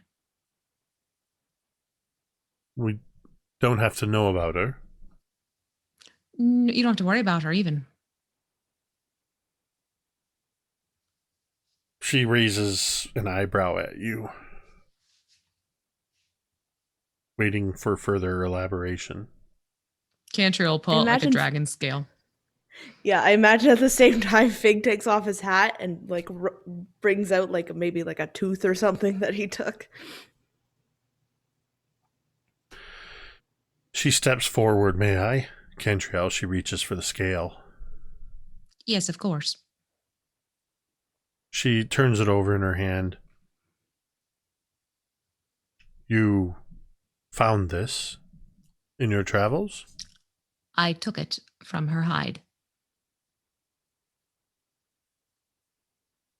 She looks at you, the two of you, as if seeing you for the first time, and she's sort of now taking in your full appearance. The blood stains still visible on you. you're telling me that the two of you slew the ancient dragon Arviatris. Along with our other 2 companions. + 3. Exactly what he said. So 5 of you killed Arviatris on Yes. your way to Bryn Shander. Yes, essentially that's it in a nutshell. And we went to Goblin Party afterwards. They decided they wanted to eat the flesh, and I decided to not partake. But yes. Well, this is quite interesting indeed. Please, come with me to my office. And she beckons you to follow as she walks further back into the lodge, into a spacious office space, very cozy, a much warmer fire is burning in here. And she walks over to a table, and she grabs a couple of horn glasses, and she pulls a bottle forward with an amber liquid in it, pours generous amounts of this alcohol into glasses, and brings them forward. Without even thinking, she offers one to you as well, Fig. Fig will take it. He's very excited that he gets to be a part of this ritual that Talmud seems to be such a fan of. And she says, to the death of Ice Claws. And throws back the drink. This is a story I'm going to need to hear more of. Cantriel will raise her glass and tip it back, and then she's going to pull her pipe out of her satchel. And do you mind? Not at all. Might make things easier. She's going to use that storytelling pipe that she has that like makes the adventure sort of play itself out. Very cool. Very cool. So you retell the story of the epic battle with Arviatris, supplemented with smoke shapes from your pipe. And she just sort of sits back in her chair. She reaches for the bottle with her empty cup, and then she just grabs the bottle and just tips it back and takes a big drink. Well, this is a cause for celebration, and we will indeed send some people out and make claim of whatever is left. Make use of it. Would it be possible to send some also to Lonelywood? Absolutely, whatever it is you wish. But I must warn you, it cannot be tonight. It would be a nice, wonderful diversion tomorrow as a counterpoint to tonight's activities. We have a pressing matter that is taking place this evening that must take place this evening. We've been told about it. Hold on one second. I swear I heard a knocking. That may have been me. Oh. Did you hear this? No, it sounded No? like it was in my house. Oh, geez. Okay. I was tapping my toe. Sorry about I'm that. not alone. There are other people here, so. Okay. I was At going least to I ask. think. At least I think. The call is coming from Oh inside no! the If house. I was home alone, I would have been like, "Hold on 1 minute."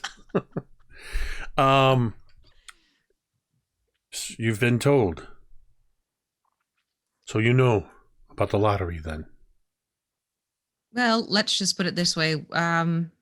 We got the rundown that there are certain things that different towns will do in order to honor the goddess. Some choose to go without warmth, like in Lonelywood. Others go for sacrifices. I would use other words to describe it. It's not a choice. It's not an honor. It is a necessity. Cantriel just sort of quirks a brow up a little too knowingly. I have some understanding of that one. Well, the lottery will be taking place in the town square at what would be sundown. And it will be carried out tonight. It is something that you, by all means, I would encourage you, if you have a place to stay, stay there. It is not a spectator sport. It is not something that we take lightly. And most of the town will be here.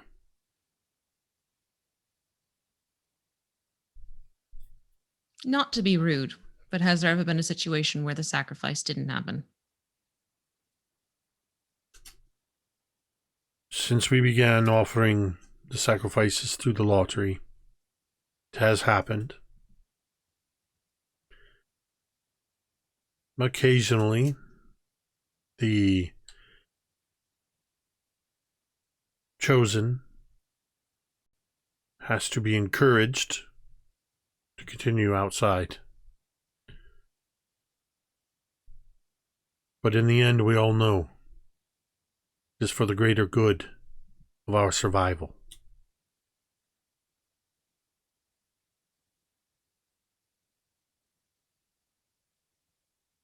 How long has this been happening? Did they tell us? Or if not, then Fig would ask.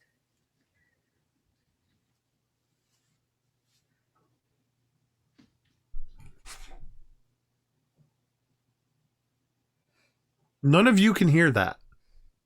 Mm-mm. Okay, I'm trying to isolate what's going on here. And it's a rhythmic. Are there goblins? It's like a douche, douche, douche, douche, douche. So she tells you, Fig, that ever since the Frostmaiden came to the north and claimed Icewind Dale 2 years ago, within the first few months, we all learned that we had to pay our respects to her.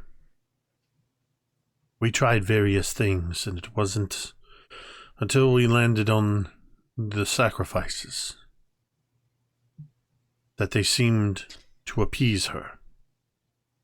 So for nearly 2 years, the lottery was instituted within the first 4 months as a fair way to choose the sacrifice. And what happens when you did not sacrifice before? What happened? The blizzards hit harder. People freeze to death in their beds. People go missing.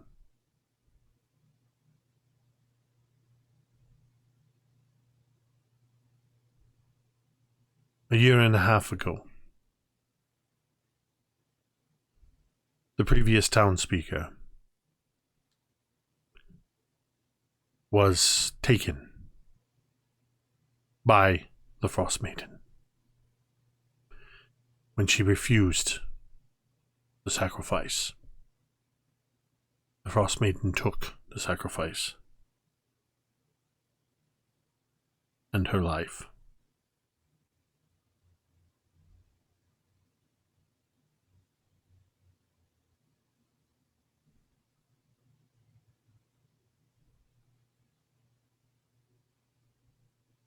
Not to ask an insulting question, has anyone tried to fight her? Fight the Frostmaiden? Yes. A god. No one has fought the Frostmaiden. No one would be so foolish.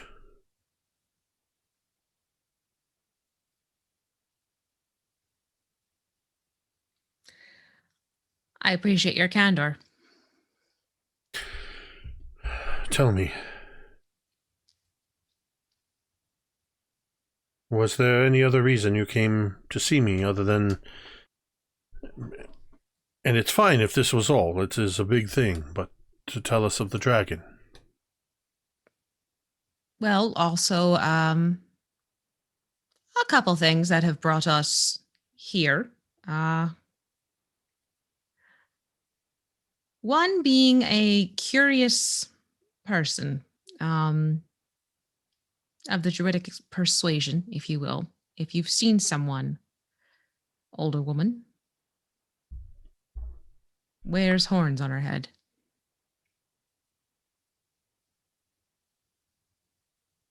She's someone I used to know who is now, well, a little fixated is a kinder way to put it, on the destruction of all who live in Icewind Dale. In the efforts to return it to its natural pristine. You mean someone other than the Frostmaiden? Apparently there's a line now to visit hardships upon Icewind Dale. I'm sorry, I don't mean to make light of this acquaintance of yours, but I've heard nothing of a horned woman. All right. What of this Chardalyn? Now, Chardalyn is something I know about. It is a part of our history here in Icewind Dale, over 100 years ago. The crystal known as Krishinabom was shattered, and its magic permeated the land and fused with the glacial ice and created this workable material known as Chardalyn. Every once in a while, weapons and armor created from Chardalyn have turned up.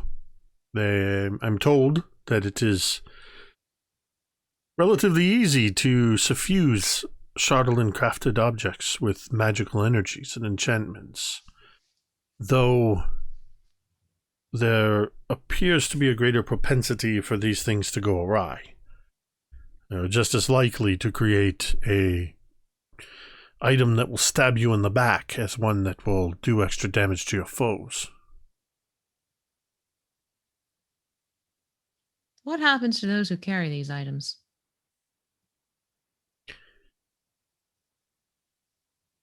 For the most part, from what I've heard, a little bit here and there.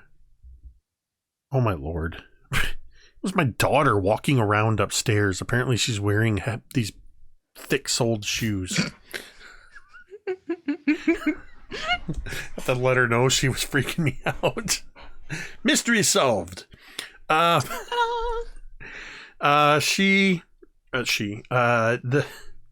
on. Shift back in the game mode. From what I've heard, people that handle it don't have too many problems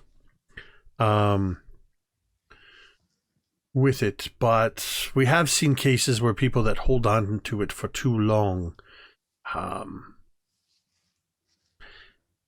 they become quite possessive of it, and I've known of people to become quite surly. It seems to bring out latent emotions, to amplify whatever emotions are the person is most prone to. Of late, there is a lot of anger and fear in Icewind Dale, And so you might see amplified anger or fear. Beyond that, I have little experience with it. I'm told there are some that do study it. We have here in town a dwarf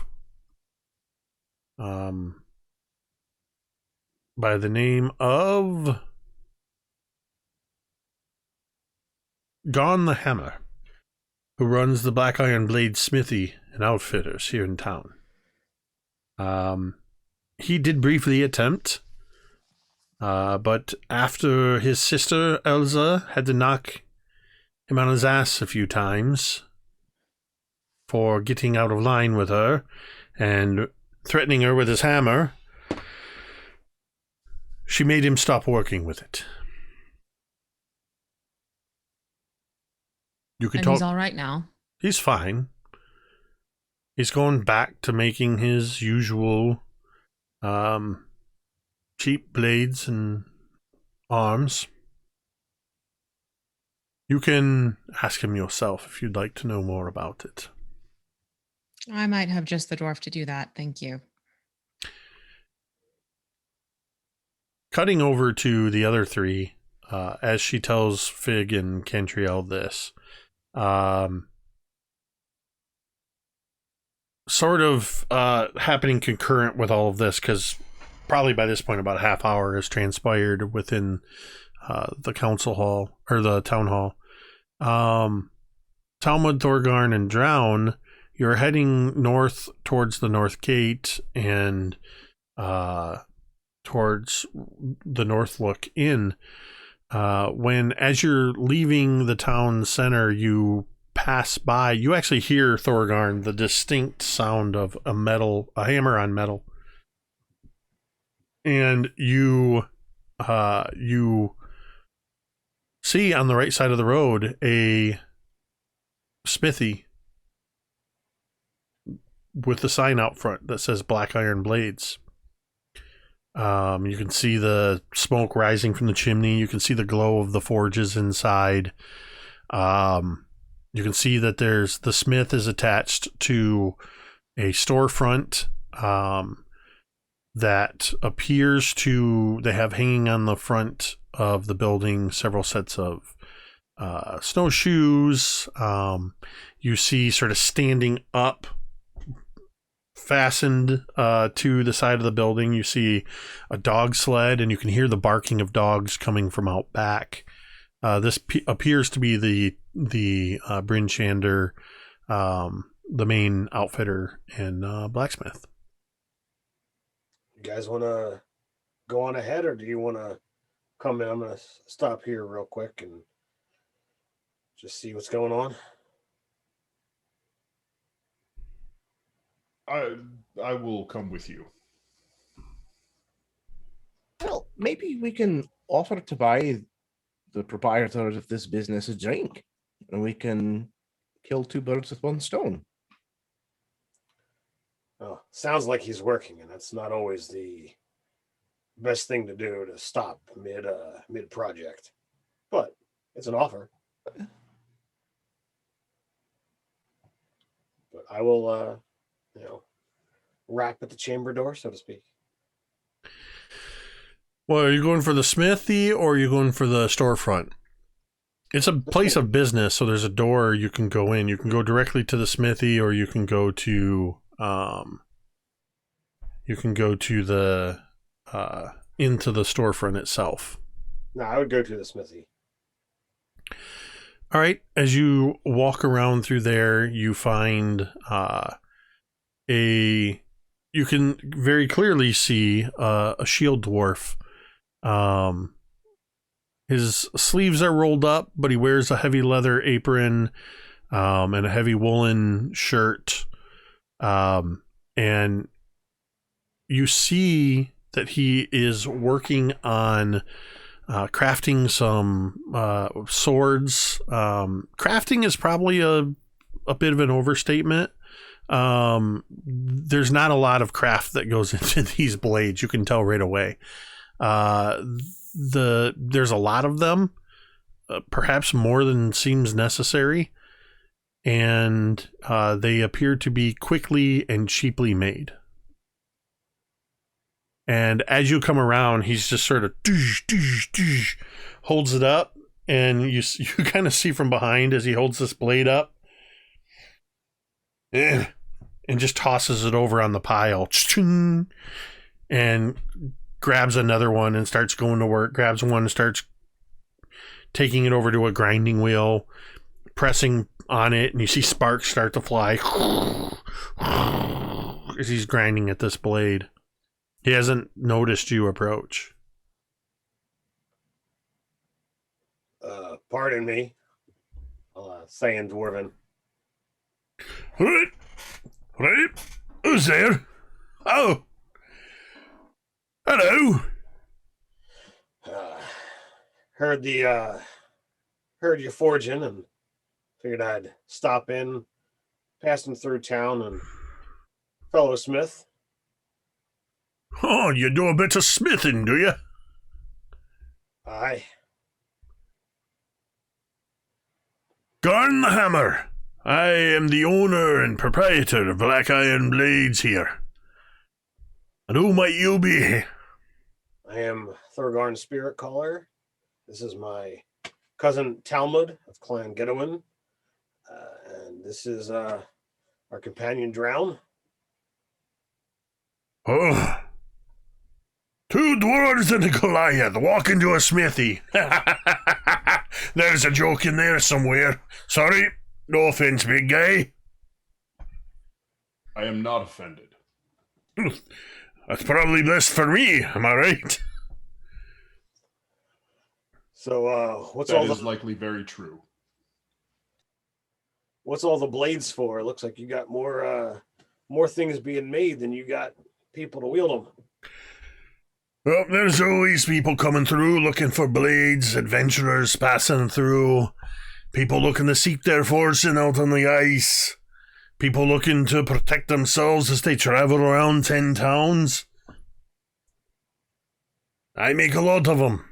I make them to sell. I sell them. People use them, they lose them, they break them, they come back and they buy more. Ah, that makes sense now. Right? You don't want to make them too good. If you make it too good, people come, they buy a sword from you.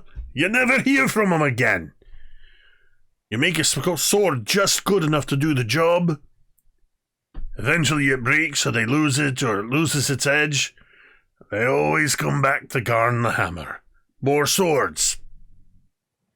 Do you really think that Moradin would approve of that?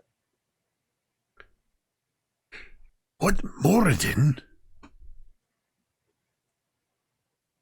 Where's Moradin?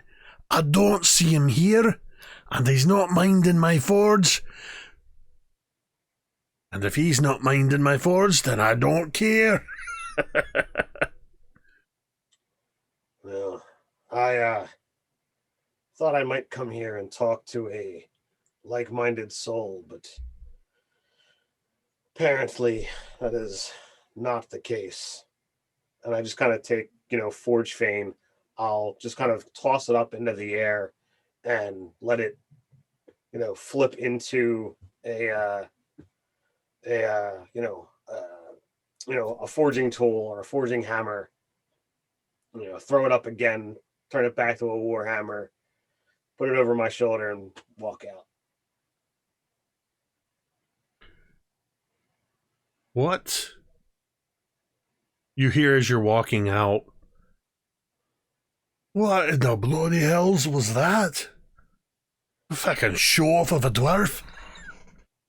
And a moment later, you just hear tink, tink, tink as he goes back to work. I apologize, friends, for that diversion. There's nothing that he's going to say to me that I feel will improve my skills. He doesn't have the right frame of mind. I'm not even sure he's got the proper mindset for a dwarf. He has Can you nothing imagine to the teach kind you of that you want to learn. That much is certain. Can you imagine the kind of ale he would want to drink? Since he has no taste at all. Did you see that blade? It was warped so far. I'm pretty sure it was going to break before it ever hit the pile. I wouldn't wield it in battle.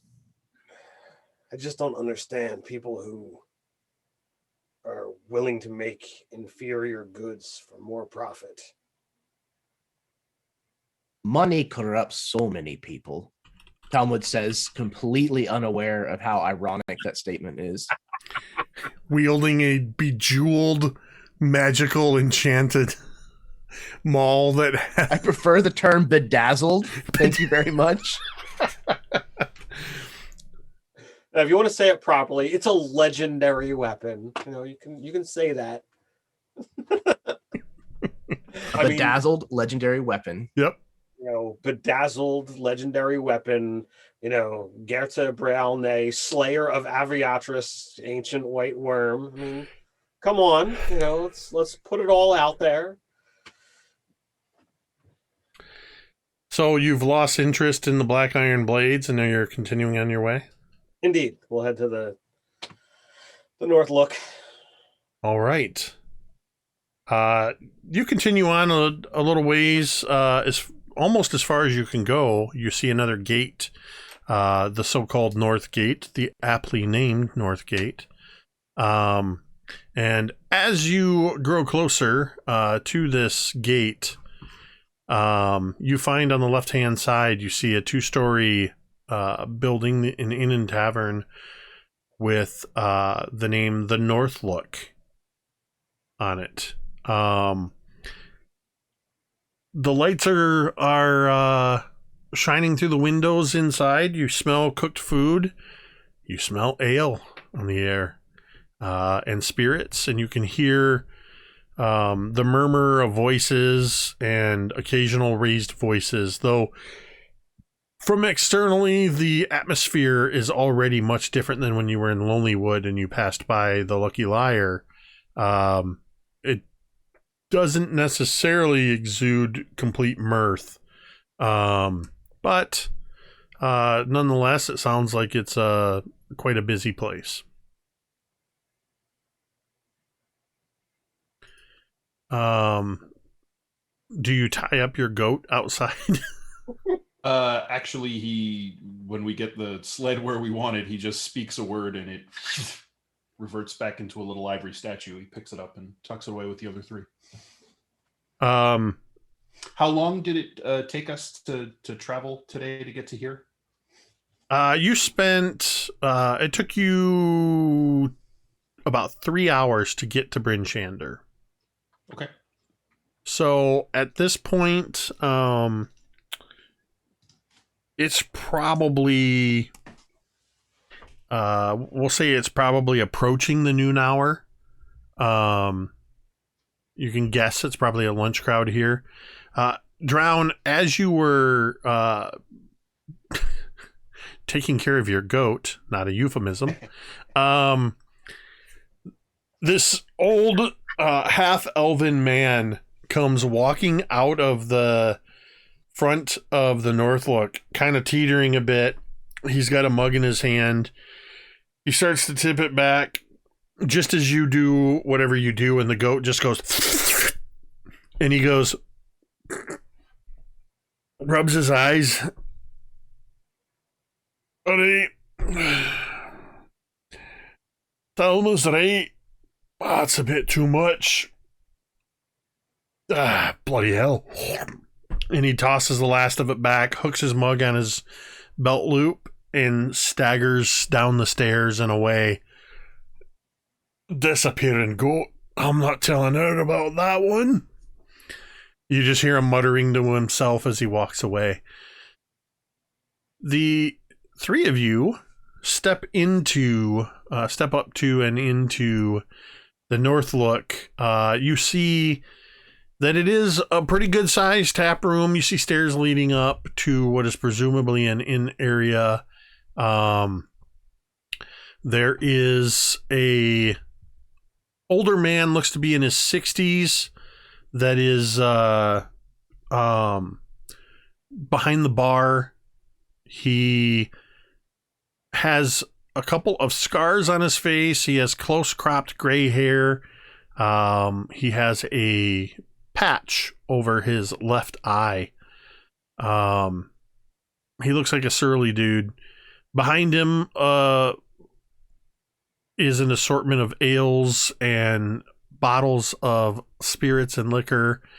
Mounted above the hearth in this place, you can't help but notice a massive knucklehead trout mounted on a wooden plaque with a brass nameplate below it that in large engraved letters says "Old Bitey."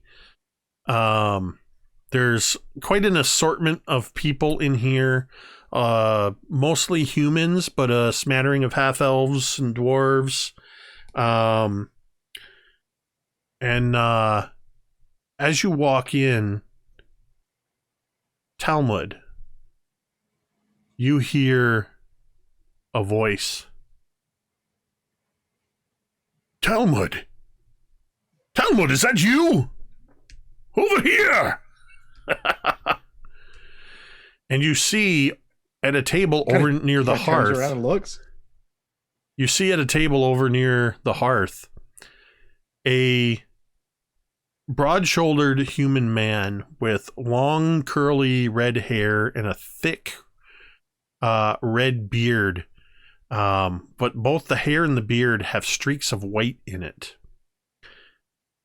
Bright blue eyes, cheerful looking expression that seems out of place here from what you've seen in Bryn Shander so far.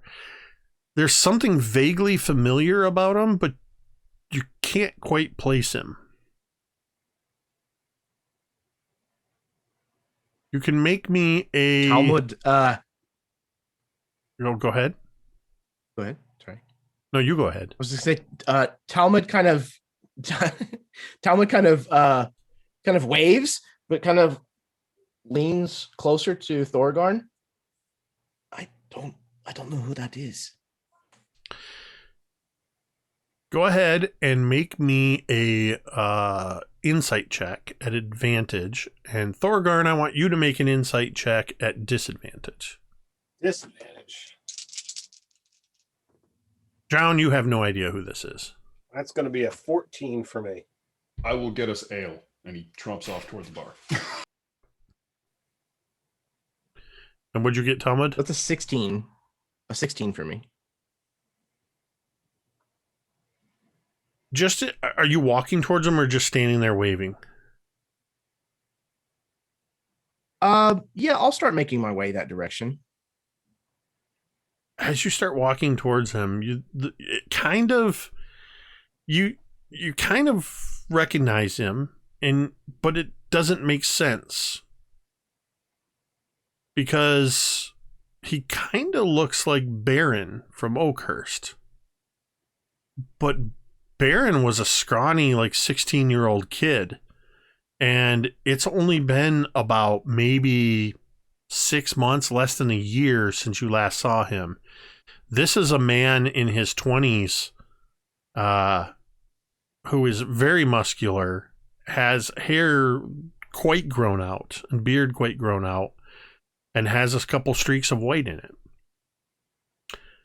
He crosses the distance between the two of you and comes right up to you, Talmud, and kind of looking down at you, he clasps your shoulders in his hands. I can't believe it's you. I had heard rumor that you were here in Icewind Dale, but I didn't think I would see you. And I can't believe that it's you. Admit it. You're surprised to see me. I'm very surprised to see you. You were the last person that I expected to see here. Right. Talmud. And Thorgarn, I believe it was. You have no idea who I am, do you? I do not. I am... Your cousin, my cousin doesn't remember, no. Yeah. Maybe you should introduce yourself. We met briefly, Thorgarn, in Blazing Dell. I was younger and, well, had less meat on my bones then. The name's Baron. It's a pleasure. Look, Talmud. Baron! Talmud, I know you don't recognize me, and I don't blame you. I have changed quite a bit.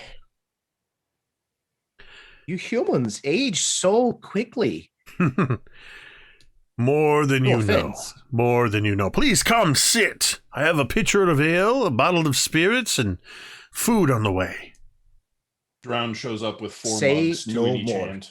I have Oh, brought more ale. It's a good start. and Baron is a pretty muscular dude, but you still have a good 1.5 feet on him. As he kind of looks up. He's with you. Oh, well. Where's Cantriel and Griffith? Are they with you? In a manner of speaking, this is Drown, by the way. He's joined our merry band, if you want to call it that. Drown, this is Baron from way back. Baron. Cantriel's here. Cantriel's here. She went to go talk to the town speaker on some business that brought us here. Griffith, on the other hand, he answered the calling of Eldath, and he had to take that path. Griffith has died? No, not like that. Oh.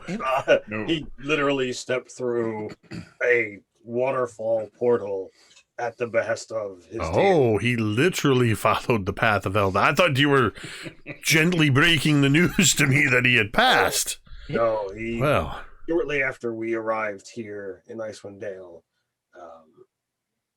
it was a very brief, it's been fun, but I've got to go, and he was gone.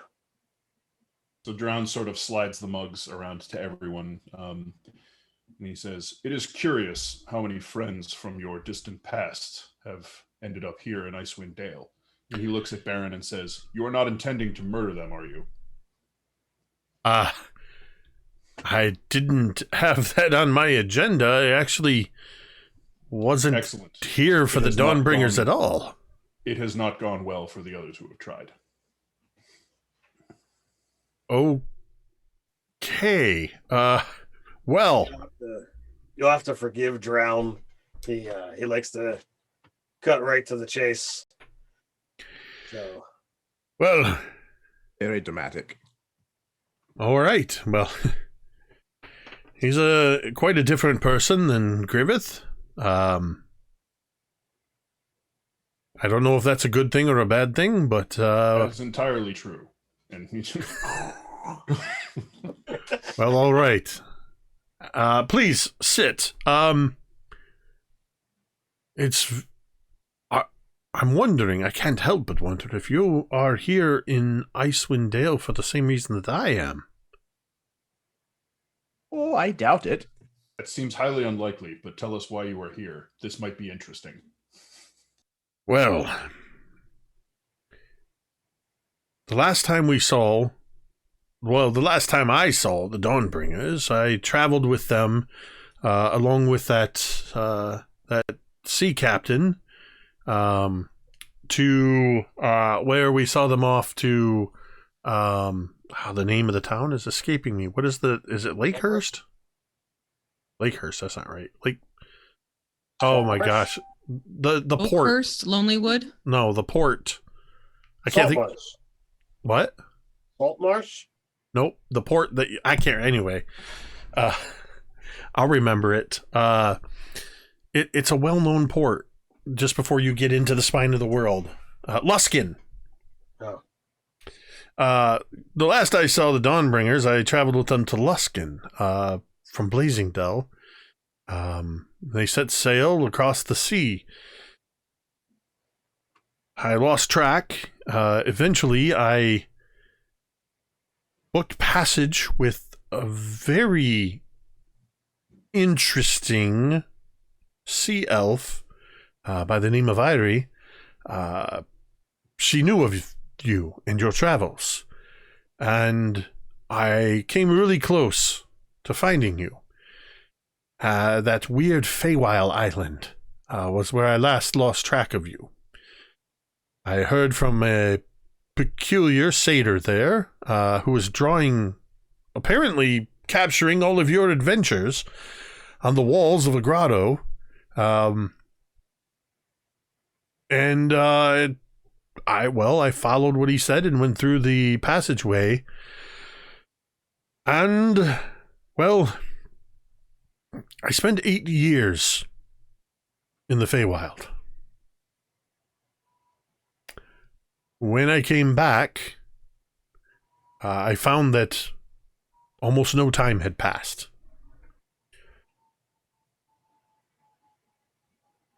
I went back to Oakhurst, and I had heard from others there of what had happened with Vi, that she had begun acting strange. I was able to go in and speak with both the goblins and the kobolds in the sunken citadel there, and learned that Vi had spent some time there, and that she was grieving the loss of her brother. Then I learned that she had headed north with ill intentions, and I pursued her, knowing that you were nowhere near around able to deal with it. I decided to pursue her and investigate myself. I spied on her for quite some time in the region. I lost track of her around the Great Lake. Where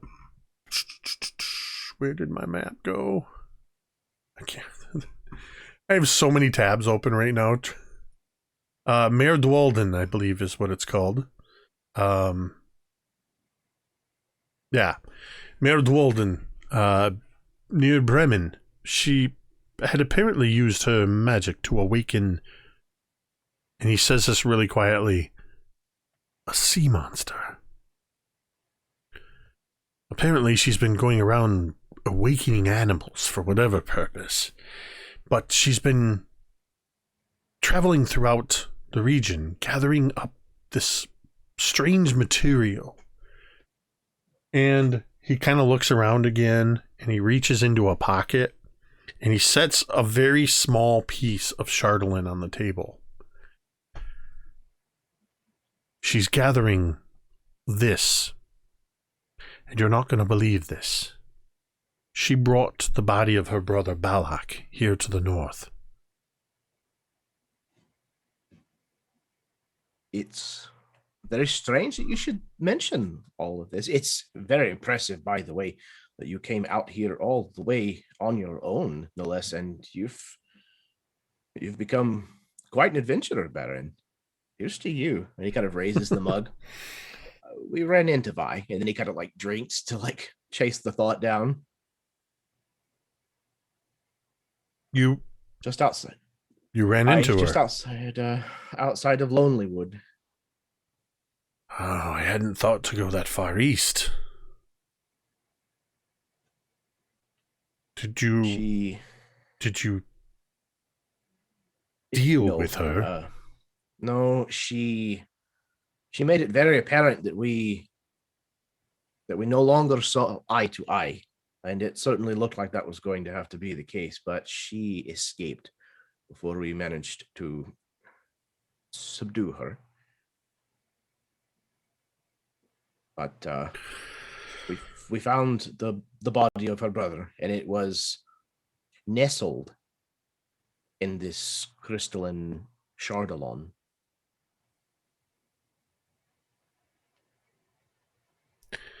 Yeah, she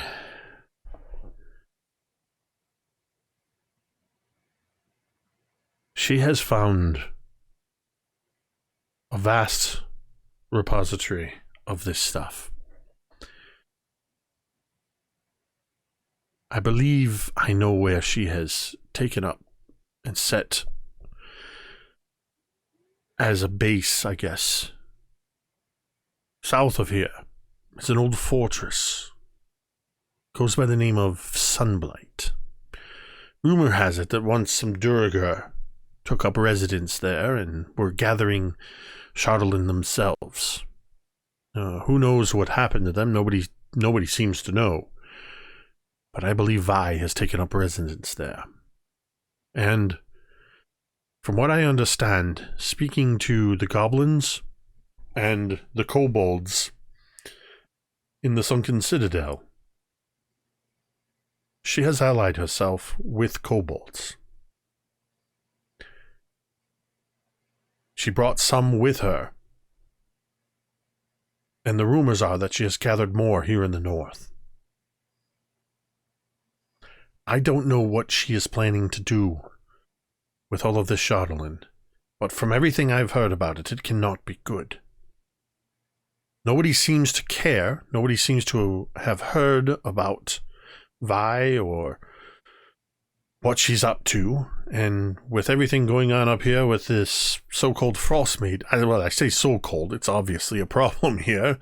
I've been here for a few weeks and have yet to see the sun. But that seems to be the more pressing. And now tonight there's the lottery sacrifice taking place.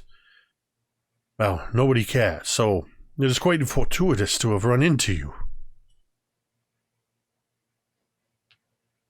I would have to agree. We were somewhat grasping at straws about how to deal with Vi, but knowing where she may be held up is certainly a place to start. But again, well done, lad. Well, I take all of my inspiration from the Dawnbringers. Tell me though, Talmud, if you didn't come here seeking Vi, how is it that you're here in the north? Why are you in Icewind Dale? Nobody just comes here. It was an accident. Of sorts. That makes more sense. And then, Talmud will, once the food arrives, he'll launch into the very long, drawn-out explanation, with embellishments, naturally, of how they came to be here and what has happened since then. At one point, he prior to this, and through, I imagine there's several pauses in the story as drinks and food are coming, and he at one point turns to Drown and says, "They ever tell you that they found a metal man in a junk box that some gnomes were selling? Whatever happened to that thing?" Is that Fig? Yeah. You gave it a name. Fig is a very capable wizard. And a good friend. And a very good friend. He will probably be here before long if you would like to meet him. Yes, he should order a drink. Interesting. I get it whenever he doesn't partake. Very interesting. And then eventually you sort of tell the tale. Partway through telling the tale, I imagine Fig and Cantriel would... Quick question. Does Cantriel drink ale or wine? Does she have a preference for spirits? Mead. Mead? All right. Mm-hmm. So when they show up, there is a tankard of ale for Fig and a glass of mead for Cantriel waiting for them. A tankard of ale for Fig with the handle pointed suspiciously already at Talmud. Drown did not do that. I'm sure Talmud is just kind of watching it, like smacking his lips a little bit and churning it. But Cantriel and Fig, you arrive to find the others engaged in quite an animated sharing of tales with a slightly familiar looking red-haired man. Cantriel, I would say he probably looks more familiar to you. I was gonna say, can I like do a roll here and see if Cantriel picks up on who it is right away? Yeah, absolutely. Same thing, insight. Insight. Come on, little mouse. That's a 23. You're almost 100% certain, though you're struggling to reconcile how it could be. As I imagine at this point, he just sort of turns towards Drow and he's like, "Oh yeah, you wouldn't believe it. When they knew me, I had barely hit puberty. I used to talk like this." And you 100% hear that barren voice. And you recognize immediately that this is somehow that kid Baron from Oakhurst. Oh, then absolutely would just walk over to the table, put a hand on his shoulder, like not even like make a big deal. "Hello, Baron. Good to see you again. You've grown." And she'll pick up the mead and sit down and take a sip from it and just sort of give him this sort of like a sly grin, like she's trying to figure out the hows and the wheres of it and starting to, put things together.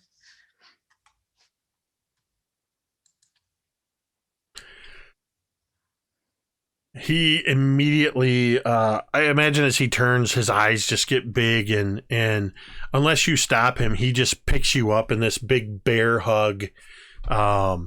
You knew him. Oh, yes. You would have known Baron more than anybody because when you were in Oakhurst for a while, you had known who Vi was, and you had known, you had known Baron and his family. Mm-hmm. So this is a little bit of a reunion for the two of you, even more so. And he kind of marvels at you for a few minutes, Fig. And he seems to, with everything that's happened, bearing in mind as he eventually relays to you that he spent 8 years in the Feywild, and you gather he had quite a few adventures. He even shows off a couple of scars, though it pales in comparison to some of your own possessions. He very proudly pulls from under the table a large two-handed warhammer that he says, "This thing is magical." It's come in quite handy. I approve. But he seems to have, because of his time, he had forgotten temporarily that he spent 2 weeks on the road with you, Fig, traveling to Luskin. But he literally only knew you for like 2 weeks compared to everybody else.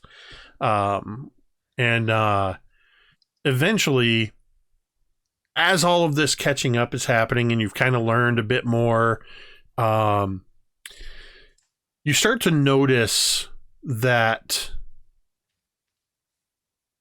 it's grown a bit quiet and the crowd is thinning in the North Look. And the human man with the eye patch, the middle-aged guy, he sort of turns to all of you. You're some of the last ones there. "Hey, I don't mean to interrupt whatever this reunion is you got going on, but we're closing. The lottery's taking place in the town square." Did you say there were rooms? Yeah. Say again? Are there rooms we can rent before you close? Yeah. Some of us may have no interest in this lottery. Yeah, we've got rooms. The tap room's closing. I'll toss him a few gold for what? How many rooms do we want? 2? 3? I mean, we sleep in a tiny hut if need be type of situation, so 2 would probably be just fine. All right, so he hands you some keys. He says the entrance is around the side. Taproom and the inn are separate. If you're gonna stay here, that's fine. You can take whatever food you want and drink up to your room. I'll bill you. but the tap room's closed until tomorrow. And he practically ushers you all outside. And there's this moment, it's kind of like when the bar's closed and everybody's standing around in a circle, like, well, what do we do now? And you notice that there are crowds of people moving down the street back towards the center of town, and you can see the center of town. You can even see it in the sky. There's this glow of firelight as all of the lights of the town square seems to have been illuminated by a lot of fires, torches, and maybe even a bonfire. And people are carrying lanterns and torches, and you just see them moving towards the town. And a few people that are passing by you just give you looks as they start heading towards the center of town. And we see this sort of camera as it climbs higher into the sky, and you see this town that is close to 1 kilometer in diameter with a glowing center, and you see points of light and torches moving towards the center as thousands of people are moving in towards this lottery event that's taking place. And that's where we're going to end tonight's session. I didn't even realize it was almost 11:30. All right. Awesome session, Jake. Thank you. Another reunion. Great follow-up. With an interesting turn with Baron, who you haven't seen. Baron, who you haven't seen since Blazing Dell. Yeah. Who has become an adventurer in his own right, trying to follow quite literally in the footsteps of the Dawnbringers, got himself into a bit of a situation. I think, Jeremy, you said Jumanji. Looks like a bit of a Jumanji situation in the Feywild. And you guys learned a few more things about what's going on, and we will return next week with episode 14, and either we'll see what's happening. I mean, there's a lot of things going on, and the Dawnbringers have some choices to make about what they're going to do. Huge thank you tonight to everybody who tuned in. Thank you so much. I think we got rated 3 times tonight. I know Unmade Game, well, 4 times. I don't know. Big Bearded Nerd rated us at the beginning. Unmade Gaming rated us. The Amphitheater rated us. Somebody else rated. And my notifications aren't showing up on the feed. But thank you to everybody who rated and everybody from those raids who stuck around. We appreciate you so much. And if you're lurking quietly in the chat, we also appreciate you. It doesn't matter if you're just sitting there not speaking up. We appreciate you all the same. And just thank you for tuning in. Be sure to, you can type !schedule to see what else we got going on. A quick note about the schedule. Our Monday night game, All That Glitters, is on temporary hiatus. We are, for a couple of weeks, we are working some things out, and we'll have some information on that soon. This past Tuesday was supposed to be the Harper's Tale finale. That's been pushed. We're going to coordinate and see for sure, hopefully a week from Tuesday, but we'll see what everybody's schedule is so we can get that final episode up. This was just a tough week all around. I myself was having a tough week and had to call the game. Of course, if you missed it, check the VOD out over on Big Bearded Nerd. We played our 3rd session of our Pulp Call of Cthulhu Curse of the Mummy Lord. M is in that. I'm running that. I'm taking my 5e Tomb of the Mummy Lord game, and I've cranked it up to 13 with some Eldritch Horror stuff going on in our 1930s Curse of the Mummy Lord Pulp Cthulhu game. It's a lot of fun. Of course, we got Dawnbringers on Thursdays. Be sure to check out Big Bearded Nerd, 1/3 of Mini Terrain Domain besides myself, and D&D Jordan Lee, who is the other 1/3 of MTD. Jordan has some amazing video game streams and other games that go on over there. So be sure to check out Jordan's channel as well. Every other Wednesday, which means next week Wednesday at 8:30 p.m. Eastern, right here on twitch.tv/mini-terrain-domain, Jeremy is taking a group of adventurers through his own homebrew setting in a game called Convergence. They had their session 0 last week. Great group of players. And I believe M, you're in that. Are you in that? Yep. Yeah, M is in that. Matt Click. I don't know. You tell me who's in it. I keep forgetting who all's in it. M, Matt, Austin Anderson, Karen Davies, and Jackson Johnson. Absolutely wonderful group of amazing role players under the guidance of one of the most incredible world builders and game masters that I know. And I know he always blushes whenever I say that, but Jeremy is an absolutely amazing game master and world builder, creating some of the most creative worlds and letting people run amok in them and tell fabulous tales. And you couldn't have a better group of players for this interesting adventure of Convergence. So be sure to check that out as well. Coming up soon, hopefully we'll have an announcement. I think we're working on picking out the date. On Friday, one Friday a month, you can find V and I, along with Robin, Frag, and Asa, under the DM Wiles of Ted on Nerdarchy Live for our untraditionally arcane game where we are all playing wizards of an untraditional nature.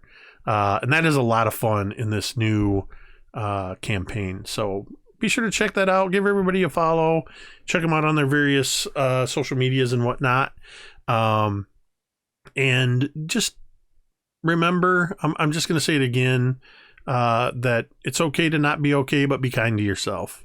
And that's all I have. So I just want to say one final time, thank you to everybody who tuned in tonight. And of course, as always, thank you to Dan, V, M, Ted, and Jeremy, without whom it would just be me talking to myself for 3 hours. And with that, we are going to end the stream the same way we end every stream. And you can say it with me if you want. Metadata. Hey, I can talk now, right?